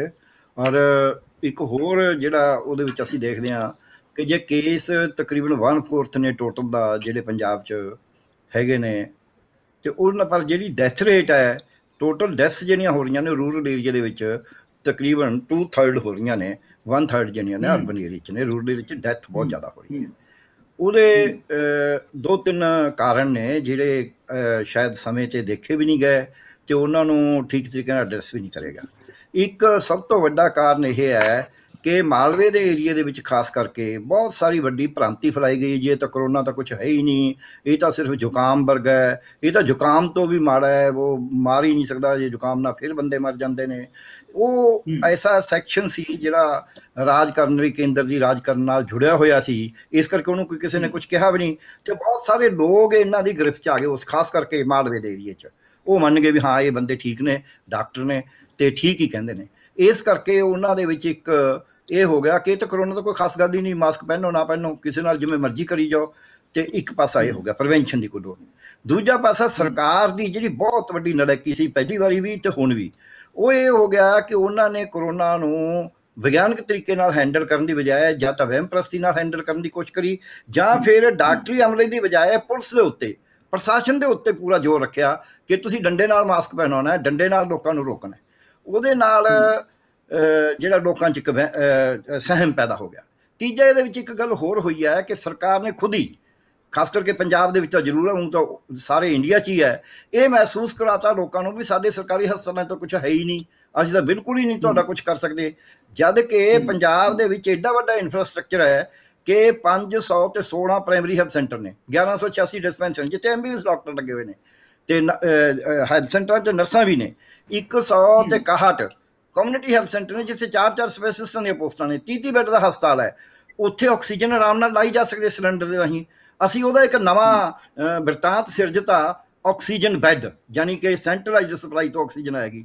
ਅਸੀਂ ਆਮ ਤੌਰ 'ਤੇ ਅਸੀਂ ਰਜਿੰਦਰਾ ਹਸਪਤਾਲ 'ਚ, ਮੈਂ ਅਨੱਸਥੀਸੀਆ ਡਿਪਾਰਟਮੈਂਟ 'ਚ ਰਿਹਾ ਸਰਜਰੀ ਜਾਣ ਤੋਂ ਪਹਿਲਾਂ, ਅਤੇ ਅਸੀਂ ਤਾਂ ਉੱਥੇ ਸਿਲੰਡਰ ਨਾਲ ਵੀ ਆਕਸੀਜਨ ਦਿੰਦੇ ਸੀ। ਸੋ ਅਸੀਂ ਆਪਦੇ ਇਨਫਰਾਸਟਰਕਚਰ ਨੂੰ ਇੰਨਾ ਮਾੜਾ ਕਹਿਤਾ ਵੀ ਇਹ ਤਾਂ ਹੈ ਹੀ ਕੁਛ ਨਹੀਂ। ਅਤੇ ਦੂਜੇ ਪਾਸੇ ਜਿਹੜੀਆਂ ਅਫਵਾਹਾਂ ਸੀ ਵੀ ਇਹ ਤਾਂ ਅੰਗ ਕੱਢ ਲੈਂਦੇ ਨੇ ਜੀ, ਜਿਹੜਾ ਉੱਥੇ ਜਾਂਦਾ ਉਹ ਤਾਂ ਮਰ ਜਾਂਦਾ ਜੀ, ਕੇਂਦਰ ਇਹਨਾਂ ਨੂੰ 3 ਲੱਖ ਰੁਪਈਆ ਦਿੰਦਾ, ਇਸ ਕਰਕੇ ਝੂਠਾ ਪੋਜ਼ੀਟਿਵ ਕੱਢ ਦਿੰਦੇ ਨੇ। ਇਹਨਾਂ ਸਾਰਿਆਂ ਦਾ ਅਸੀਂ ਖੰਡਨ ਨਹੀਂ ਕਰਿਆ। ਇੱਕ ਹੋਰ ਵੱਡਾ ਕਾਰਨ ਹੈ ਕਿ ਪੰਜਾਬ ਦੇ ਵਿੱਚ 65+ ਦੀ ਜਿਹੜੀ ਆਬਾਦੀ ਆ ਉਹ 8% ਹੈ, ਬਾਕੀਆਂ ਦੇ ਮੁਕਾਬਲੇ ਜ਼ਿਆਦਾ ਹੈ ਪੰਜਾਬ 'ਚ। ਅਤੇ ਕੋਮਾਰਬਿਡਿਟੀ ਜਿਹੜੀਆਂ ਨੇ ਨਾਲ ਹੋਰ ਬਿਮਾਰੀਆਂ ਜਿਹਨਾਂ ਨੂੰ ਅਸੀਂ ਕਹਿੰਦੇ ਕਰੋਨਿਕ ਬਿਮਾਰੀਆਂ, ਚਾਹੇ ਸ਼ੂਗਰ ਹੈ, ਚਾਹੇ ਬਲੱਡ ਪ੍ਰੈਸ਼ਰ ਹੈ, ਚਾਹੇ ਹਾਰਟ ਦੀ ਡਿਜ਼ੀਜ਼ ਹੈ, ਚਾਹੇ ਲਿਵਰ ਦੀ ਹੈ, ਚਾਹੇ ਕਿਡਨੀ ਦੀ ਹੈ, ਚਾਹੇ ਕਾਲਾ ਪੀਲੀਆ ਹੈ, ਚਾਹੇ ਕੈਂਸਰ ਹੈ, ਚਾਹੇ ਸਾਹ ਦੀਆਂ ਬਿਮਾਰੀਆਂ ਨੇ, ਉਹ ਪੰਜਾਬ 'ਚ ਜ਼ਿਆਦਾ ਨੇ ਬਾਕੀਆਂ ਦੇ ਮੁਕਾਬਲੇ। 90,000 ਤੱਕ ਕਾਲੇ ਪੀਲੀਏ ਦੇ ਕੇਸ ਨੇ, ਤਕਰੀਬਨ 80,000 ਕੈਂਸਰ ਦੇ ਪੇਸ਼ੈਂਟਸ ਨੂੰ ਕੈਂਸਰ ਰਾਹਤ ਕੋਸ਼ ਤੋਂ ਪੈਸਾ ਵੀ ਮਿਲ ਚੁੱਕਿਆ। ਸੋ ਇਸ ਕਰਕੇ ਇਸ ਤਰ੍ਹਾਂ ਦਾ ਜਦ ਐਡੀ ਵੱਡੀ ਗਿਣਤੀ ਹੈ, ਔਰ ਮਾਲਵੇ 'ਚ ਹੀ ਉਹ ਜ਼ਿਆਦਾ, ਜਿਵੇਂ ਅਸੀਂ ਕੈਂਸਰ ਟ੍ਰੇਨ ਸੁਣੀ ਸੀ। ਸੋ ਇਸ ਕਰਕੇ ਇਹਨਾਂ ਸਾਰੀਆਂ ਗੱਲਾਂ ਨੂੰ ਜੇ ਅਸੀਂ ਧਿਆਨ 'ਚ ਰੱਖੀਏ ਤਾਂ ਫਿਰ ਮਾਲਵਾ ਜਿਹੜਾ ਉਹ ਇਸ ਜਕੜ 'ਚ ਆ ਗਿਆ ਕਿ ਲੋਕ ਘਰੇ ਪਏ ਰਹਿੰਦੇ ਨੇ, ਉਹ ਡਰਦੇ ਨੇ, ਉਹ ਜਾਂਦੇ ਨਹੀਂ। ਜਦ ਜਾਂਦੇ ਨੇ ਉਦੋਂ ਨੂੰ ਸਾਰਾ ਫੇਫੜਾ ਉੜਿਆ ਹੋਇਆ ਹੁੰਦਾ ਹੈ, ਕੋਈ ਬਹੁਤੀ ਉਹਦੇ ਵਿੱਚ ਰਹਿੰਦੀ ਨਹੀਂ। ਔਰ ਮੈਂ ਚੰਗੇ ਪੜ੍ਹੇ ਲਿਖਿਆਂ ਨੂੰ ਇਸ ਤਰ੍ਹਾਂ ਦਾ ਦੇਖਿਆ ਵੀ ਪਹਿਲਾਂ ਉਹ ਘਰੇਲੂ ਜਿਹਾ ਇਲਾਜ, ਹਾਲਾਂਕਿ ਘਰੇਲੂ 95% ਮਰੀਜ਼ ਠੀਕ ਹੋ ਜਾਂਦੇ ਨੇ, ਪਰ ਉਹ ਸੁਪਰਵਿਜ਼ਨ ਜਿਹੜੀ ਹੈ ਉਹਦਾ ਧਿਆਨ ਰੱਖਣਾ ਉਹ ਜ਼ਰੂਰੀ ਸੀ, ਉਹ ਅਸੀਂ ਰੱਖਦੇ ਨਹੀਂ। ਤੇ ਜਦ ਫਿਰ ਅਸੀਂ ਪਹੁੰਚਦੇ ਉਦੋਂ ਫਿਰ ਲਾਸਟ ਹੀ ਕੰਮ ਹੁੰਦਾ ਹੈ। ਸਰ ਮੈਂ ਸੌਰੀ ਡਾਕਟਰ ਸਾਹਿਬ, ਵਿੱਚੋਂ ਇੱਕ ਸਵਾਲ ਹੈ, ਬੜਾ ਅਹਿਮ ਸਵਾਲ ਹੈ ਜੀ, ਤੁਸੀਂ ਗੱਲ ਕਰ ਰਹੇ ਹੋ, ਬਾਕੀ ਪ੍ਰਸਥਿਤੀਆਂ ਤਾਂ ਹਨ ਨਹੀਂ। ਅਕਸਰ ਇਹ ਕਿਹਾ ਜਾਂਦਾ ਹੈ ਕਿ ਜੀ ਕਿਉਂਕਿ ਇੱਕ ਇੰਪ੍ਰੈਸ਼ਨ ਚਲਿਆ ਗਿਆ ਕਿ ਹਸਪਤਾਲ ਜਾਓਗੇ ਜੀ ਉੱਥੇ ਦਾਖਲ ਹੋ ਜਾਓਗੇ, ਜਿੱਦਾਂ ਤੁਸੀਂ ਗੱਲ ਕਰਦੇ ਆ ਕਈ ਕਿਸਮ ਦੀਆਂ ਉੱਥੇ ਉਹਨਾਂ ਬਾਰੇ ਅਫਵਾਹਾਂ ਫੈਲਾਈਆਂ ਗਈਆਂ ਕਿ ਘਰੇ ਰਹੋ। ਡਾਕਟਰ ਸਾਹਿਬ, ਮੈਂ ਤੁਹਾਡੇ ਧਿਆਨ 'ਚ ਲਿਆਉਣਾ ਚਾਹੁੰਦਾ ਕਿ ਹਾਲਤ ਇਹ ਬਣੀ ਵੀ ਹੈ ਕਿ ਪਿੰਡਾਂ 'ਚ ਬਹੁਤ ਸਾਰੇ ਮਰੀਜ਼ ਜਿਹੜੇ ਘਰਾਂ 'ਚ ਪਏ ਆ, ਉਹ ਕੀ ਕਰਦੇ ਆ ਕਿ ਇੱਕ ਗੁਆਂਢੀ ਨੂੰ ਜਾਂ ਕਿਸੇ ਨੂੰ ਬਿਮਾਰੀ ਹੋ ਗਈ ਹੈ, ਕਿਸੇ ਡਾਕਟਰ ਨੇ ਜਿਹੜੀ ਪੁੜੀ ਜਾਂ ਜਿਹੜੀ ਰਿਕਮੈਂਡੇਸ਼ਨ ਦਿੱਤੀ ਹੈ ਉਹੀ ਦਵਾਈ ਦੂਜਾ ਵੀ ਲਿਆਉਂਦਾ, ਚੌਥਾ ਵੀ ਲਿਆਉਂਦਾ, ਉਹੀ ਸਾਰੇ ਦਵਾਈ ਘਰੇ ਬੈਠੇ ਹੀ ਲਈ ਜਾਂਦੇ ਆ, ਜਾਂਦੇ ਹੀ ਨਹੀਂ। ਉਹਨਾਂ ਨੂੰ ਲੱਗਦਾ ਕਿ ਘਰੇ ਹੀ ਅਸੀਂ ਠੀਕ ਹੋ ਜਾਾਂਗੇ। ਇੱਕ ਬਹੁਤ ਵੱਡੀ ਇਹ ਭਾਵਨਾ ਬਣ ਗਈ ਹੈ ਕਿ ਘਰੇ ਬੈਠ ਕੇ ਇਲਾਜ ਕਰੋ, ਜਿਹਦੇ ਕਰਕੇ ਮੌਤਾਂ ਹੋ ਰਹੀਆਂ। ਬਿਲਕੁਲ ਠੀਕ ਹੈ ਆਪ ਜੀ ਦੀ ਗੱਲ, ਬਿਲਕੁਲ ਸਹੀ ਆਬਜ਼ਰਵੇਸ਼ਨ। ਉੱਥੇ ਬਹੁਤ ਸਾਰੇ ਸਾਧ ਸੰਤ ਵੀ ਆ ਗਏ ਨੇ ਹੁਣ ਤਾਂ, ਜਿਹੜੇ ਗੋਹਾ ਮਲ ਕੇ ਤੇ ਗਊ ਮੂਤਰ ਪਿਲਾ ਕੇ ਕਹਿੰਦੇ ਨੇ ਠੀਕ ਹੋ ਜਾਣਾ। ਉੱਥੇ ਬੜਾ ਪ੍ਰਚਾਰ ਹੋ ਰਿਹਾ। ਮੰਤਰੀ ਵੀ, ਉਹਦਾ ਕੇਂਦਰ ਦੇ ਇੱਕ ਭਾਜਪਾ ਦਾ ਨੇਤਾ ਵੀ ਕਹਿ ਰਿਹਾ ਹੈ। ਹਾਂ, ਇਸੇ ਤਰ੍ਹਾਂ ਹੀ ਦੂਜੇ ਪਾਸੇ ਉਹ ਪ੍ਰਗਿਆ ਵੀ ਕਹਿ ਰਹੀ ਆ, ਤੇ ਇਸੇ ਤਰ੍ਹਾਂ ਹੀ ਦੂਜੇ ਪਾਸੇ ਜਿਹੜਾ ਆਪ ਜੀ ਨੇ ਕਿਹਾ ਬਿਲਕੁਲ ਠੀਕ ਹੈ। ਸਾਡੇ ਵੈਸੇ ਪਹਿਲਾਂ ਵੀ ਓਵਰ ਦੀ ਕਾਊਂਟਰ ਪ੍ਰਸਕ੍ਰਿਪਸ਼ਨ ਸੀ, ਜਿਵੇਂ ਕਹਿੰਦਾ ਜੀ ਆਹ ਫਲਾਣੀ ਦਵਾਈ ਨਾਲ ਮੈਂ ਠੀਕ ਹਾਂ, ਤੁਸੀਂ ਵੀ ਠੀਕ ਹੋ ਜਾਓਗੇ, ਤੁਹਾਨੂੰ ਵੀ ਉਹੀ ਹੈ। ਇਹ ਪਤਾ ਨਹੀਂ ਵੀ ਬੁਖਾਰ ਸੈਂਕੜੇ ਕਿਸਮ ਦਾ ਹੁੰਦਾ। ਚਲੋ ਕਰੋਨਾ ਵੀ ਹੈ, ਕਰੋਨਾ ਵੀ ਜ਼ਰੂਰੀ ਨਹੀਂ ਵੀ ਇੱਕ ਦਵਾਈ ਨਾਲ, ਉਹ ਦਵਾਈ ਵੀ ਕਿੰਨੀ ਕੁ ਹੈ, ਠੀਕ ਹੈ, ਗਲਤ ਹੈ। ਸੋ ਅਸਲ ਦੇ ਵਿੱਚ ਜਿਹੜਾ ਸਾਡਾ ਇੱਕ ਸਮੱਸਿਆ ਅਸੀਂ ਕ੍ਰੀਏਟ ਕਰਤੀ, ਉਹ ਸਾਡੇ ਸਿਆਸਤਦਾਨ ਨੇ ਵੀ ਕਰੀ ਹੈ, ਸਾਡੇ ਬਹੁਤ ਸਾਰੇ ਜਿਹੜੇ ਨੇ ਸੋਸ਼ਲ ਮੀਡੀਆ 'ਤੇ ਕੰਮ ਕਰਨ ਵਾਲੇ ਉਹਨਾਂ ਨੇ ਵੀ ਕਰੀ ਹੈ, ਬਹੁਤ ਸਾਰੇ ਜਿਹੜੇ ਹੋਰ ਲੋਕ ਨੇ ਉਹਨਾਂ ਨੇ ਵੀ ਕਰੀ ਹੈ ਕਿ ਅਸੀਂ ਜਿਹੜਾ ਵਿਗਿਆਨਕ ਡਾਕਟਰ ਜਿਹੜਾ ਵਿਧੀਵਤ ਸਿੱਖਿਆ ਪ੍ਰਾਪਤ ਹੈ ਉਹਦੇ ਕੋਲ ਜਾ ਕੇ ਇਲਾਜ ਕਰਾਉਣ ਦੀ ਬਜਾਏ ਅਸੀਂ ਘਰੇਲੂ ਟੋਟਕਿਆਂ ਦੇ ਉੱਤੇ ਜ਼ੋਰ ਦੇ ਰਹੇ ਹਾਂ। ਹੁਣ ਵੀ ਬੜੇ ਕਹਿੰਦੇ ਆ ਅਸੀਂ ਪਾਣੀ ਪਿਲਾਤਾ ਜੀ, ਆਹ ਤੁਸੀਂ ਆਹ ਕਰ ਲਓ ਜੀ, ਅਸੀਂ ਧਾਗਾ ਕਰਤਾ ਜੀ, ਆਹ ਤਵੀਤ ਕਰਤਾ ਜੀ, ਆਹ ਕੋਰੋਨਾ ਲੈ ਲਓ ਜੀ। ਇੱਥੋਂ ਤੱਕ ਕਿ ਭਾਰਤ ਸਰਕਾਰ ਨੇ ਉਹਦੇ ਵਿੱਚ ਪਾ ਲਿਆ ਗਲੋਏ। ਮੈਨੂੰ ਨਹੀਂ ਪਤਾ, 2 ਡਾਕਟਰ ਸਾਹਿਬਾਨ ਬੈਠੇ ਨੇ ਵੀ ਗਲੋਏ ਦਾ ਕਿਤੇ ਕੋਈ ਸਾਇੰਟੀਫਿਕ ਪ੍ਰੂਫ ਅੱਜ ਤੱਕ ਤਾਂ ਆਇਆ ਨਹੀਂ ਜਿਹੜਾ ਉਹਨਾਂ ਨੇ ਸਾਇੰਟੀਫਿਕ ਵਿਧੀਵਤ ਦਿਖਾਇਆ ਹੋਵੇ ਕਿ ਦੇਖੋ ਜੀ ਗਲੋਏ ਨਾਲ ਫਰਕ ਪੈਂਦਾ, ਠੀਕ ਹੁੰਦਾ। ਡਾਕਟਰ ਸਾਹਿਬ ਬਹੁਤ ਵੱਡੇ ਸਵਾਲ, ਡਾਕਟਰ ਸਾਹਿਬ ਬਹੁਤ ਵੱਡੇ ਸਵਾਲ ਆ ਮੇਰੀ ਜ਼ਿਹਨ ਦੇ ਵਿੱਚ, ਕਿਉਂਕਿ ਸਵਾਲ ਲੱਖਾਂ ਲੋਕਾਂ ਦੀ ਜ਼ਿੰਦਗੀ ਦਾ। ਇਹ ਬਹੁਤ ਵੱਡੀ ਪੱਧਰ ਤੇ ਕਿਹਾ ਜਾ ਰਿਹਾ ਹੈ ਕਿ ਕਾੜੇ ਜੀ, ਕਾਵੇ ਜੀ ਉਹ ਬਣਾ ਕੇ ਪਿਲਾਏ ਜਾਣ। ਇੱਕ ਬੜਾ ਵੱਡਾ ਪਿੰਡਾਂ 'ਚ ਜੀ ਅਸੀਂ ਤਾਂ ਜੋ ਕਾੜੇ ਵਾਲੀਆਂ ਪੁੜੀਆਂ ਲੈ ਰਹੇ ਹਾਂ, ਉਹ ਕਾੜੇ ਬਣਾਏ ਜਾ ਰਹੇ। ਕੀ ਕਾੜੇ ਨਾਲ ਡਾਕਟਰ ਸਾਹਿਬ ਕਰੋਨਾ ਖਤਮ ਹੋ ਜਾਏਗਾ? ਦੇਖੋ ਜੀ, ਜਿੱਥੋਂ ਤੱਕ ਸਵਾਲ ਹੈ ਕਰੋਨਾ ਦਾ, ਵੀ 95% ਮਰੀਜ਼ਾਂ ਨੇ ਜੇ ਉਹਨਾਂ ਨੂੰ ਕੋਈ ਕੋਮਾਰਬਿਡਿਟੀ ਨਹੀਂ, ਆਪੇ ਹੀ ਠੀਕ ਹੋ ਜਾਣਾ ਤਕਰੀਬਨ, ਜੇ 50 ਸਾਲ ਤੋਂ ਘੱਟ ਦੀ ਏਜ ਹੈ, ਕਿਉਂਕਿ 10 ਦਿਨ 'ਚ ਖਤਮ ਹੋ ਜਾਂਦਾ, ਆਪ ਹੀ ਮਰ ਜਾਂਦਾ ਹੈ। ਤੇ ਜਦ ਅਸੀਂ ਇਹ ਕਾੜਿਆਂ ਦੀ ਤੇ ਹੋਰ ਦੀ ਗੱਲ ਕਰਦੇ ਹਾਂ, ਇਹਦੇ ਨਾਲ ਵੀ ਅਸੀਂ ਤਾਂ ਕਹਿੰਦੇ ਇਮਿਊਨਿਟੀ ਵਧੂ। ਇਹ ਪਤਾ ਨਹੀਂ ਉਹ ਕਾੜਾ ਸਰੀਰ 'ਚ ਜਾ ਕੇ ਕੀ ਕਰਦਾ, ਕੀ ਪਤਾ ਉਹ ਕਰੋਨਾ ਨੂੰ ਜ਼ਿਆਦਾ ਜਿਹੜਾ ਵਾਇਰਸ ਆ ਉਹਨੂੰ ਹਲੂਣਾ ਵੀ ਦਿੰਦਾ ਹੋਵੇ। ਸੋ ਕਿਸੇ ਕਾੜੇ ਦੀ ਕੋਈ ਸਟੱਡੀ ਨਹੀਂ ਹੋਈ। ਅਸੀਂ ਅਸਲ 'ਚ ਬਿਨਾਂ ਕਿਸੇ ਸਟੱਡੀ ਦੇ, ਸਾਡੇ ਤਾਂ ਜਿਹੜਾ ਹੈ ਰਾਮਦੇਵ ਦੀਆਂ ਪੁੜੀਆਂ, ਕਿਉਂਕਿ ਅਸੀਂ ਕਹਿੰਦੇ ਹਾਂ ਵੀ ਜਿਹੜੀ ਮੁਸੀਬਤ ਹੋਵੇ ਉਹਨੂੰ ਤੁਸੀਂ ਓਪਰਚੁਨਿਟੀ ਬਣਾ ਲਓ। ਇਹਨਾਂ ਨੇ ਵੈਕਸੀਨ ਨੂੰ ਵੀ ਓਪਰਚੁਨਿਟੀ ਬਣਾਈ ਆ, ਇਹਨਾਂ ਨੇ ਰਾਮਦੇਵ ਦੇ ਜੋ ਪ੍ਰਚਾਰ ਨੂੰ ਵੀ ਓਪਰਚੁਨਿਟੀ, ਇਹਨਾਂ ਨੇ ਲੋਕਾਂ 'ਚ ਦਕੀਆਂ ਨੂੰ ਸੀ ਸੋਚ ਲੈ ਕੇ ਜਾਣ ਦੀ, ਵਿਗਿਆਨ ਖਤਮ ਕਰਨ ਦੀ, ਵਿਗਿਆਨਕ ਸੋਚ ਖਤਮ ਕਰਨ ਦੇ ਵਾਸਤੇ ਵੀ ਇਹਨੂੰ ਓਪਰਚੁਨਿਟੀ ਬਣਾਇਆ। ਇਸ ਕਰਕੇ ਸਾਡਾ ਸਿਆਸਤਦਾਨ ਤੇ ਸਾਡੇ ਜਿਹੜੇ ਸੋਸ਼ਲ ਸਾਇੰਟਿਸਟ ਨੇ ਉਹ ਜ਼ਿਆਦਾ ਵੱਡੇ ਪੱਧਰ ਤੇ ਜ਼ਿੰਮੇਵਾਰ ਨੇ। ਜੀ ਸਰ, ਮੈਂ ਵਾਪਸ ਆਵਾਂਗਾ ਤੁਹਾਡੇ ਵੱਲ। ਡਾਕਟਰ ਅਰੁਣ ਮਿੱਤਰਾ, ਬਹੁਤ ਵੱਡਾ ਸਵਾਲ ਹੈ, ਤੁਸੀਂ ਵੀ ਸਮਾਜਿਕ ਤੌਰ ਤੇ ਸਾਰੇ ਖੇਤਰ ਨਾਲ ਜੁੜੇ ਹੋਏ ਹੋ। ਪੇਂਡੂ ਖੇਤਰ 'ਚ ਇਸ ਵੇਲੇ ਪਿੰਡਾਂ ਅੰਦਰ ਬਹੁਤ ਸਾਰੇ ਲੋਕ ਘਰਾਂ 'ਚ ਬਿਮਾਰ ਪਏ ਆ, ਉਹਨਾਂ ਕੋਲ ਟੈਸਟ ਦੀਆਂ ਸਹੂਲਤਾਂ ਨਹੀਂ, ਜਾਂ ਜਿੱਦਾਂ ਡਾਕਟਰ ਗਰਗ ਕਹਿ ਰਿਹਾ ਹਸਪਤਾਲਾਂ 'ਚ ਜਾਂਦੇ ਰਹੀ, ਔਰ ਮੌਤ ਦਰ ਸਾਡੀ ਸਭ ਤੋਂ ਵਧੇਰੇ ਹੈ। ਇਹ ਜਿਹੜੀ ਖਤਰਨਾਕ ਸਥਿਤੀ ਇਸ ਵੇਲੇ ਡਾਕਟਰ ਸਾਹਿਬ ਬਣੀ ਵੀ ਹੈ ਪਿੰਡਾਂ ਦੀ ਸ਼ਹਿਰਾਂ ਦੇ ਮੁਕਾਬਲੇ 'ਚ, ਕਿਵੇਂ ਦੇਖ ਰਹੇ ਹੋ ਇਸ ਸਥਿਤੀ ਨੂੰ? ਜੀ ਜਿਹੜਾ ਸਟੈਟਿਸਟੀਕਲ ਡਾਟਾ ਇਹ ਹੈ ਕਿ ਜਦੋਂ ਪਹਿਲੀ ਵੇਵ ਆਈ ਹੈ ਨਾ, ਉਦੋਂ ਪੇਂਡੂ ਖੇਤਰ ਵਿੱਚ ਇੰਨੀ ਬਿਮਾਰੀ ਹੈ ਨਹੀਂ ਸੀ, 42% ਉਦੋਂ ਸੀ, ਤੇ ਹੁਣ ਜਿਹੜੀ ਹੈ 65% ਪੇਂਡੂ ਅਤੇ ਜਿਹਨੂੰ ਆਪਾਂ ਅਰਧ ਪੇਂਡੂ ਕਹਿੰਦੇ, ਤੁਸੀਂ ਕਹਿ ਲਓ ਨੋਟੀਫਾਈਡ ਏਰੀਆ ਕਮੇਟੀ ਟਾਈਪ ਦੇ, ਉਹ ਹੋ ਗਏ ਜਾਂ ਪਿੰਡਾਂ ਵਰਗੇ, ਕਸਬੇ ਵੀ ਪਿੰਡਾਂ ਵਰਗੇ, ਪੰਜਾਬ ਦੇ ਕਸਬੇ ਪਿੰਡਾਂ ਵਰਗੇ ਹੀ ਹੈ ਜੀ। ਉਹਨਾਂ ਇਸ ਟਾਈਮ 65% ਬਿਮਾਰ ਲੋਕ ਉੱਥੋਂ ਦੇ। ਲੁਧਿਆਣੇ ਦਾ ਵੀ ਇੱਕ ਦਿਨ ਡਾਟਾ ਆਇਆ ਸੀ ਅਖਬਾਰ 'ਚ ਕੁਝ ਦਿਨ ਪਹਿਲੇ ਵੀ 58% ਕੇਸ ਜਿਹੜੇ ਆ ਰਹੇ ਨੇ ਹਸਪਤਾਲਾਂ 'ਚ ਉਹ ਪੇਂਡੂ ਖੇਤਰ ਦੇ ਆ ਰਹੇ ਨੇ। ਇਹ ਬੜਾ ਗੰਭੀਰ ਮਸਲਾ ਹੈ क्योंकि पेंडू आबादी है ही बहुत ज़्यादा। फिर हैल्थ इंफ्रास्ट्रक्चर की गल की डॉक्टर गर्ग ने, वो है तो सही, लेकिन इस किस्म की बीमारी ਦੇ ਨਾਲ ਨਜਿੱਠਣ ਦੇ ਲਈ ਉਸ ਦੇ ਲਈ ਤਿਆਰੀ ਨਹੀਂ ਕੀਤੀ ਗਈ। ਨਾ ਸਮਾਨ ਉਸ ਤਰ੍ਹਾਂ ਪਹੁੰਚਾਇਆ ਗਿਆ, ਨਾ ਸਟਾਫ ਨੂੰ ਉਸ ਤਰ੍ਹਾਂ ਟ੍ਰੇਨ ਕੀਤਾ ਗਿਆ। ਇੰਨਾ ਸਮੇਂ ਵਿੱਚ ਸਾਰਾ ਕੁਝ ਹੋ ਸਕਦਾ ਸੀ, ਕੁਝ ਵੀ ਮੁਸ਼ਕਲ ਨਹੀਂ ਸੀ। ਮੇਰੇ ਖਿਆਲ ਦੇ ਇੱਕ ਜਿਹੜਾ MBBS ਡਾਕਟਰ ਹੈ, ਉਹਨੂੰ ਤੁਸੀਂ ਹਫ਼ਤੇ 'ਚ ਇਹ ਸਾਰੇ ਕੰਮ ਲਈ ਜੋ ਤਿਆਰ ਕਰ ਸਕਦੇ ਹੋ। ਇੰਨੇ ਕੁ ਇੰਨਾ ਕੁ ਇੰਨੀ ਕੁ ਉਹਨੇ ਸਾਰੀ ਪੜ੍ਹਾਈ ਕੀਤੀ ਹੁੰਦੀ ਹੈ, ਉਹਨੂੰ ਕੋਈ ਮੁਸ਼ਕਲ ਨਹੀਂ ਉਹਨੂੰ ਆਉਂਦੀ ਉਹਨੂੰ ਗੱਲ ਆਪਣੇ ਸਮਝਣ ਦੀ ਕਿ ਜਾਣਾ ਹੈ, ਵੈਂਟੀਲੇਟਰ ਕਰਨਾ ਹੈ, ਨਹੀਂ ਹੁੰਦੀ ਕਿ ਤੁਸੀਂ ਤੇ ਮਾਲ ਸਪਲਾਈ ਕਰਨਾ ਹੈ। ਅੱਜ ਦੀ ਖਬਰ ਇਹ ਹੈ ਵੀ ਕਿ ਵੀ ਬਠਿੰਡਾ ਜਾਂ ਮਾਨਸਾ 'ਚ ਕੁਝ ਵੈਂਟੀਲੇਟਰ ਪਏ ਸੀ, ਉਹਨੂੰ ਚੱਕ ਕੇ ਪ੍ਰਾਈਵੇਟ ਹਸਪਤਾਲਾਂ ਨੂੰ ਦੇ ਦਿੱਤਾ। ਇਹ ਜਿਹੜਾ ਹੈ ਨਾ, ਮਤਲਬ ਸਰਕਾਰ ਨੇ ਜਿਹੜੇ ਪੇਂਡੂ ਆਬਾਦੀ, ਜੋ ਕਿ ਗਰੀਬ ਆਬਾਦੀ ਜ਼ਿਆਦਾ ਹੈ ਜਿੱਥੇ, ਉੱਥੇ ਇਹ ਕ੍ਰਾਈਸਿਸ ਜ਼ਿਆਦਾ ਹੈ। ਦੂਸਰਾ ਹੈ ਕਿ ਜਿਹੜੀ ਵੈਕਸੀਨੇਸ਼ਨ ਵੀ ਹੈ ਪੇਂਡੂ ਖੇਤਰ 'ਚ ਸਾਰੇ ਦੇਸ਼ 'ਚ ਕੇਵਲ 12 ਤੋਂ 15% ਹੋਈ ਹੈ ਹੁਣ ਤੱਕ। ਜਿੰਨੀ ਵੀ ਵੈਕਸੀਨੇਸ਼ਨ ਹੋਈ ਹੈ, ਮੈਂ ਉਹਦੇ ਵਿੱਚੋਂ ਕਹਿ ਰਿਹਾ, ਸਿਰਫ 12 ਤੋਂ 15%। ਬਾਕੀ ਵੈਕਸੀਨੇਸ਼ਨ ਸ਼ਹਿਰੀ ਏਰੀਆ ਵਿੱਚ ਹੀ ਹੋਈ ਹੈ। ਇਸ ਕਰਕੇ ਪੇਂਡੂ ਖੇਤਰ 'ਚ ਇੱਕ ਹੋਰ ਸਮੱਸਿਆ ਆਈ ਹੈ ਕਿ ਪਿਛਲੀ ਵਾਰੀ ਜਿਹੜੀ ਸਾਡੀ ਐਗਰੀਕਲਚਰ ਇਕੋਨਮੀ ਸੀ, ਜੋ ਖੇਤੀਬਾੜੀ ਨਾਲ ਸੰਬੰਧਿਤ ਸਾਡੀ ਆਰਥਿਕਤਾ ਸੀ, ਉਸਨੇ ਸਾਡੇ ਦੇਸ਼ ਨੂੰ ਬਚਾਇਆ। ਪਰ ਹੁਣ ਹਾਲਤ ਇਹ ਹੈ ਕਿ ਪੇਂਡੂ ਆਰਥਿਕਤਾ ਇਸ ਲਈ ਕਮਜ਼ੋਰ ਪੈ ਗਈ ਹੈ ਕਿਉਂਕਿ ਬਹੁਤ ਸਾਰੇ ਲੋਕ ਬਿਮਾਰ ਹੋ ਗਏ ਨੇ, ਕਈ ਨਹੀਂ ਰਹੇ, ਚਲੇ ਗਏ, ਉਹਨਾਂ ਦੀ ਆਰਥਿਕਤਾ 'ਤੇ ਫਰਕ ਪਿਆ। ਜਿਹੜੇ ਹੁਣ ਇਲਾਜ ਵੀ ਕਰਾ ਰਹੇ ਨੇ ਉਹ ਮਤਲਬ ਕਰਜ਼ਾਈ ਹੋਈ ਜਾ ਰਹੇ। ਇਸ ਸਥਿਤੀ ਦੇ ਵਿੱਚ ਪਿੰਡਾਂ ਦੇ ਵਿੱਚ ਤੇ ਡਬਲ ਮਾਰ ਪੈਣ ਲੱਗ ਗਈ। ਹੁਣ ਇੱਕ ਤੇ ਲੋਕ ਬਿਮਾਰੀ ਨਾਲ ਵੱਧ ਗਏ, ਦੂਸਰਾ ਆਰਥਿਕਤਾ ਤੇ ਵੀ ਬੜਾ ਅਸਰ ਪੈ ਗਿਆ। ਡਾਕਟਰ ਸਾਹਿਬ ਮੈਂ ਇੱਕ ਸਵਾਲ ਲੈਣਾ ਚਾਹੁੰਦਾ ਹਾਂ। ਉਹ ਇਹ ਕਿ ਜਿੱਦਾਂ ਤੁਸੀਂ ਕਹਿ ਰਹੇ ਹੋ ਕਿ ਆਰਥਿਕ ਤੌਰ ਤੇ ਕਮਜ਼ੋਰ ਹੋ ਗਿਆ ਪਿੰਡੂ ਖੇਤਰ, ਸਥਿਤੀ ਇਹ ਬਣਿਆ ਡਾਕਟਰ ਸਾਹਿਬ ਮਹਿੰਗੇ ਇਲਾਜ ਲਈ ਵੱਡੇ ਸ਼ਹਿਰਾਂ 'ਚ ਵੱਡੇ ਹਸਪਤਾਲਾਂ 'ਚ ਜਾ ਨਹੀਂ ਸਕਦੇ, ਤਾਂ ਪਿੰਡਾਂ 'ਚ ਜਿਹੜੀ ਉਹਨਾਂ ਦੀ ਪਹੁੰਚ 'ਚ ਡਾਕਟਰ ਨੇ ਜੋ ਵੀ ਉਹਨੂੰ ਪਹਿਲਾਂ ਤੋਂ ਇਲਾਜ ਕਰਾਉਂਦੇ ਆ ਰਹੇ ਹੈ, ਤਾਂ ਉੱਥੇ ਉਹ ਕੋਈ ਬੋਤਲ ਲਵਾ ਕੇ ਆ ਜਾਂਦਾ ਹੈ, ਕੋਈ ਇੰਜੈਕਸ਼ਨ ਲਗਵਾ ਕੇ ਆ ਜਾਂਦਾ ਹੈ, ਕੋਈ ਜਿੱਦਾਂ ਦੀਆਂ ਪੁੜੀਆਂ ਮਿਲ ਗਈਆਂ ਉਹ ਲੈ ਕੇ ਆ ਗਿਆ। ਸਸਤਾ ਇਲਾਜ ਉਹੀ ਲੈ ਕੇ ਘਰਾਂ 'ਚ ਲੈ ਕੇ ਪਏ ਹੈ, ਤੇ ਜਿਹਦੇ ਕਰਕੇ ਬਦਕਿਸਮਤੀ ਨੂੰ ਜਿਹੜੀ ਮੌਤ ਦਰ ਵੀ ਵੱਧਦੀ ਜਾ ਰਹੀ ਹੈ। ਉਹਦੇ ਬਾਰੇ ਵੀ ਕੋਈ ਕਿਸੇ ਤਰ੍ਹਾਂ ਦੀ ਜਾਗਰਤੀ ਨਹੀਂ ਕਿ ਇਹਦਾ ਇਲਾਜ ਹੈ ਪ੍ਰੋਪਰ ਸ਼ਹਿਰਾਂ 'ਚ ਪ੍ਰੋਪਰ ਡਾਕਟਰ ਦੇ ਜਾ ਕੇ ਹੋਏਗਾ। ਪਿੰਡੂ ਖੇਤਰ 'ਚ ਇੱਦਾਂ ਜਿਹੜਾ ਸੜਕਾਂ 'ਤੇ ਜਾਂ ਬਾਜ਼ਾਰਾਂ 'ਚ ਮੰਜੇ ਢਾਹ ਕੇ ਇਲਾਜ ਨਹੀਂ ਹੋ ਸਕਦਾ। ਹੁਣ ਗੱਲ ਹੈ ਕਿ ਕੱਲ ਮੇਰੇ ਕੋਲ ਇੱਕ ਪੇਸ਼ੈਂਟ ਆਇਆ ਤੇ ਉਹ ਮੈਨੂੰ ਕਹਿਣ ਲੱਗੇ ਜੀ ਅਸੀਂ ਡਾਕਟਰ ਨੂੰ ਦਿਖਾਇਆ ਸੀ, ਉਹਨੇ ਕਿਹਾ ਵੀ ਤੈਨੂੰ ਬਲੱਡ ਚੜਾਉਣਾ ਪੈਣਾ, ਤੇਰੇ ਖੂਨ ਬੜੀ ਘਾਟ ਹੈ ਤੇ ਮੈਨੂੰ ਬੜੀ ਪਰੇਸ਼ਾਨੀ ਹੋ ਰਹੀ ਹੈ। ਮੈਂ ਕਿਹਾ ਵੀ ਖੂਨ ਦੀ ਘਾਟ ਮੈਨੂੰ ਤਾਂ ਲੱਗਦੀ ਨਹੀਂ, ਅੱਖਾਂ ਉੱਖਾਂ ਚੈੱਕ ਕਰਕੇ ਜਿੰਨਾ ਕਿ ਮੈਂ ਦੇਖਿਆ। ਮੈਂ ਕਿਹਾ ਕਿ ਤੂੰ ਟੈਸਟ ਕਰਾ। ਉਹ ਟੈਸਟ ਉਹਦਾ ਕਰੀਬ 11 ਗ੍ਰਾਮ ਦੇ ਕਰੀਬ ਉਹਦਾ ਆਇਆ ਹੀਮੋਗਲੋਬਿਨ। ਮੈਂ ਕਿਹਾ ਵੀ ਤੈਨੂੰ ਬਲੱਡ ਦੀ ਕੋਈ ਲੋੜ ਨਹੀਂ, ਤੂੰ ਕਰੋਨਾ ਦਾ ਟੈਸਟ ਵੀ ਕਰਾ ਲੈ। ਉਹ ਪੋਜ਼ਿਟਿਵ ਆ ਗਿਆ।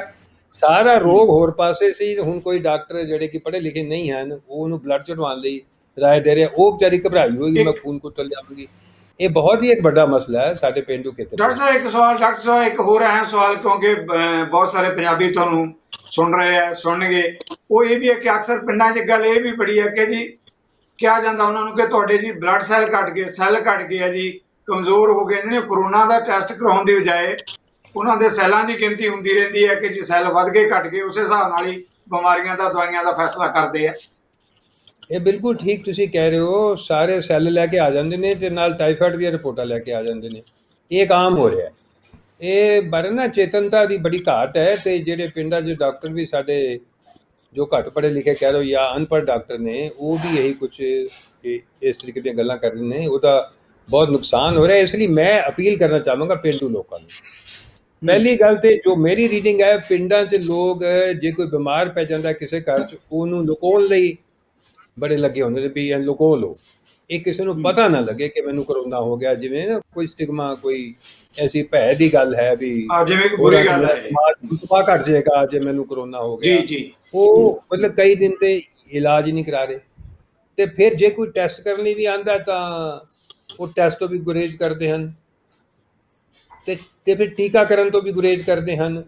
ਜਿਹੜੀ ਡਾਕਟਰ ਗਰਗ ਨੇ ਪਹਿਲੇ ਗੱਲ ਕਹੀ ਵੀ ਇਹਦਾ ਨਾ ਪ੍ਰਚਾਰ ਕੀਤਾ ਗਿਆ ਮਾਲਵਾ 'ਚ ਖਾਸ ਤੌਰ ਤੇ, ਬਾਕੀ ਮਾਝਾ ਦੁਆਬਾ ਮੈਂ ਨਹੀਂ ਪਤਾ, ਕਿਉਂਕਿ ਮੈਂ ਮਾਲਵਾ ਤੋਂ ਇੱਧਰ ਪ੍ਰਚਾਰ ਹੋਇਆ ਬਹੁਤ, ਉਹਦਾ ਅਸਰ ਹੈਗਾ।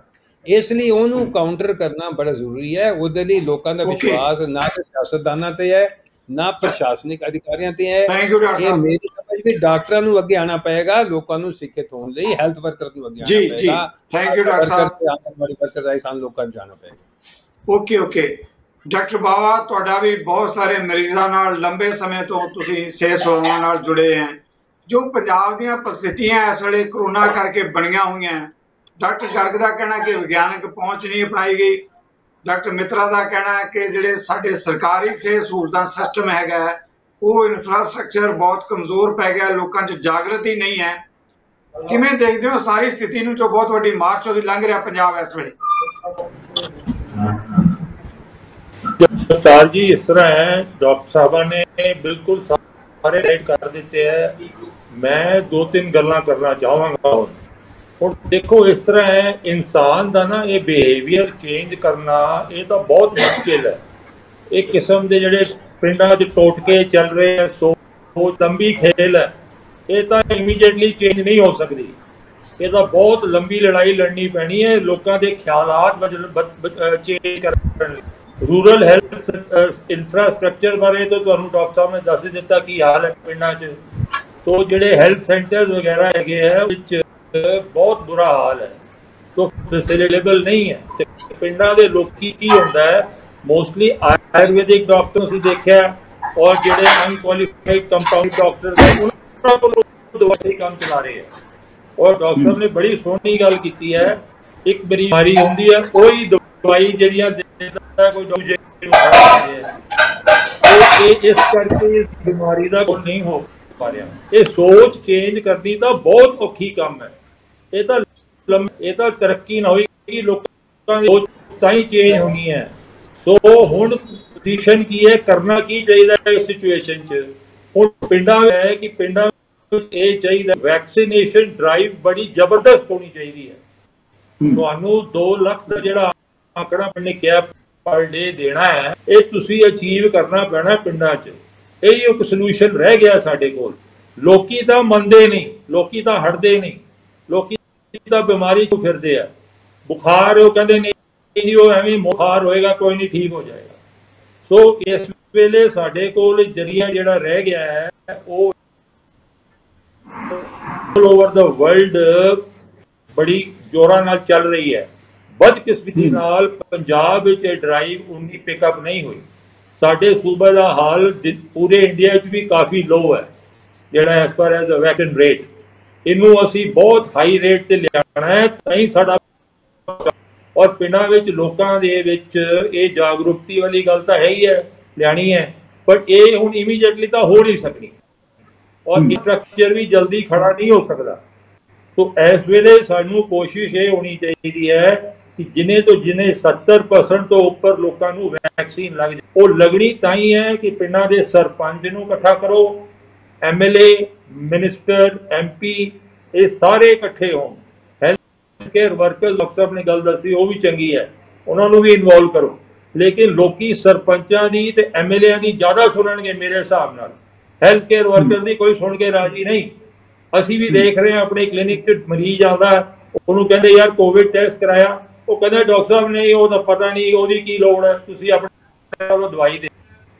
सो इस गल तो डरते हैं कि भाई टेस्ट नहीं कराना चाहते, पिंडां दे विच तां होर शहरां विच नहीं कराना चाहते, तो पिंडां तो कराएगा कोई नहीं। तो ये सारी जिहड़ी हैगी है पूरा इहनूं सिचुएशन नूं कंट्रोल करन वास्ते पॉलिटिशियन का बहुत वड्डा रोल है, सरपंच का बड़ा रोल पिंडां च। उन्होंने चाहिए अपना सोशल मीडिया यूज करन, टेलीफोन करन सारियां नूं कि भाई वैक्सीन लगाओ, अपना ध्यान रखो। ये सारे गवेले जिहड़ा है लोकल अपने इलाके का उन्होंने फॉरवर्ड है। सारे MLA कोल टीम होंदी है, वर्कर्स होंदे हैं, 100 पिंडां भेजो अपने इलाके च, घर घर भेजो जी। हुण घर टेस्ट चाहिए है, वो भी नहीं हो रही है पिंडां च। तो टेस्टिंग नहीं होएगी, तुसी केस आइसोलेट नहीं कर करोगे, कॉन्टैक्ट ट्रेसिंग नहीं होएगी, तो बीमारी रुकनी नहीं है। पिंडां दे लोग बीमारी लैके भी घुम्मी जाते हैं, गुरुद्वारे भी चली जाते हैं, अपने पिंडां च घूम रहे, मार्केटां भी घूम रहे हैं। तो वो तो एक बंदा कईयां नूं दे देगा बीमारी। तो मल्टीपल फ्रंट से लड़नी पैनी है सानू। डॉक्टर गर्ग जिहड़ा हैगा, मैं एक अहम सवाल तुहाडे तो लेना चाहुंदा, पर उस तो पहला तुसीं जिहड़ी विग्यानक सोच की गल की है, अज भी जी है पंजाब सरकार ने जी उस तरह की कोई जी पॉलिसी या नीति अपनाई है।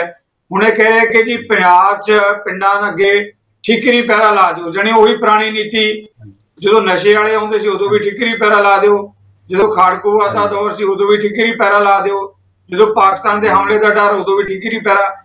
ਜਾਣੀ ਸਾਡੇ ਸਿਸਟਮ ਨੇ ਪਿਛਲੇ 70 ਸਾਲ ਚ ਪਿੰਡਾਂ 'ਚ ਸਵਾਏ ਠੀਕਰੀ ਹੋਰ ਕੋਈ ਇਲਾਜ ਨਹੀਂ ਸਿੱਖਿਆ। ਹੁਣ ਜਾਗਰਤੀ ਕਿੱਦਾਂ ਆਏਗੀ?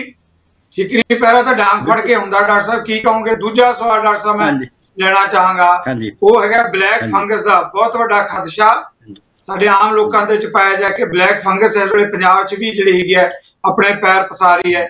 ਇਹਨਾਂ ਦੋਨਾਂ ਮੁੱਦਿਆਂ ਤੇ ਪਹਿਲਾਂ ਜਿਹੜੀ ਸਰਕਾਰ ਦੀ ਪਹੁੰਚ ਹੈ ਕਿ ਲੋਕਾਂ ਨੂੰ ਜਾਗਰੂਕ ਕਰਨ ਦੀ ਲੋੜ ਹੈ ਜਾਂ ਡਾਂਗ ਫੜਾ ਕੇ ਠੀਕਰੀ ਪਹਿਰੇ ਦੇਣ ਦੀ ਲੋੜ ਹੈ?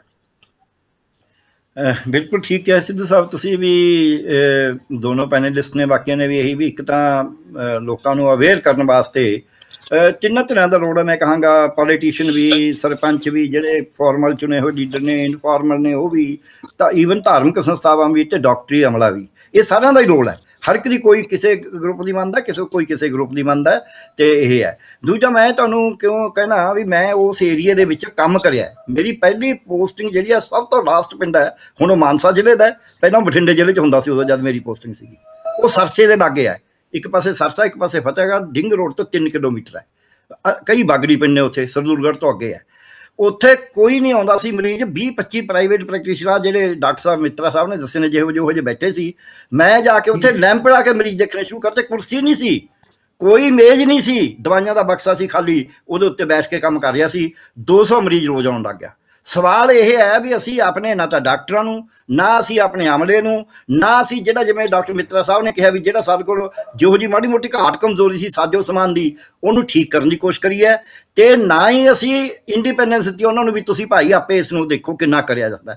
ਅੱਜ ਅਸੀਂ ਹਰੇਕ ਨੂੰ ਉੱਤੋਂ, ਅਸਲ 'ਚ ਕਿੱਥੇ ਗੱਲ ਗੜਬੜ ਖੜੀ ਹੈ, ਜੋ ਤੁਸੀਂ ਠੀਕ ਕਿਹਾ ਹੈ ਕਿ ਉੱਤੋਂ ਜਿਹੜੇ ਵੈਕਸੀਨ ਲੱਗੂਗਾ ਕਿਵੇਂ? ਵੈਕਸੀਨ ਪਹਿਲਾਂ ਤਾਂ ਕਹਿੰਦਾ ਵੀ ਕੇਂਦਰ ਆਪੇ ਦੇਵੇਗਾ, ਫਿਰ ਦੁੱਗਣਾ ਰੇਟ ਇੱਥੇ ਕਰਤਾ। ਹੁਣ ਜਿਹੜੇ ਵੈਕਸੀਨ ਦੇ ਡੋਜ਼ਸ ਵੀ ਆ ਰਹੀਆਂ ਨੇ, ਉਹ ਡੋਜ਼ਸ ਕਿਹੜੇ ਗਰੁੱਪ ਨੂੰ ਲੱਗਣੀਆਂ ਨੇ ਇਹ ਕੇਂਦਰ ਡਿਸਾਈਡ ਕਰਦਾ ਹੈ। ਇਹ ਪੰਜਾਬ ਸਰਕਾਰ ਨਹੀਂ ਫੈਸਲਾ ਕਰ ਸਕਦੀ ਵੀ ਅੱਜ ਅਸੀਂ 18 ਤੋਂ 45 ਨੂੰ ਇੰਨੀਆਂ ਡੋਜ਼ ਲਾਵਾਂਗੇ। ਇਹ ਉੱਤੋਂ ਫੈਸਲਾ ਹੋ ਕੇ ਆ ਰਿਹਾ ਹੈ।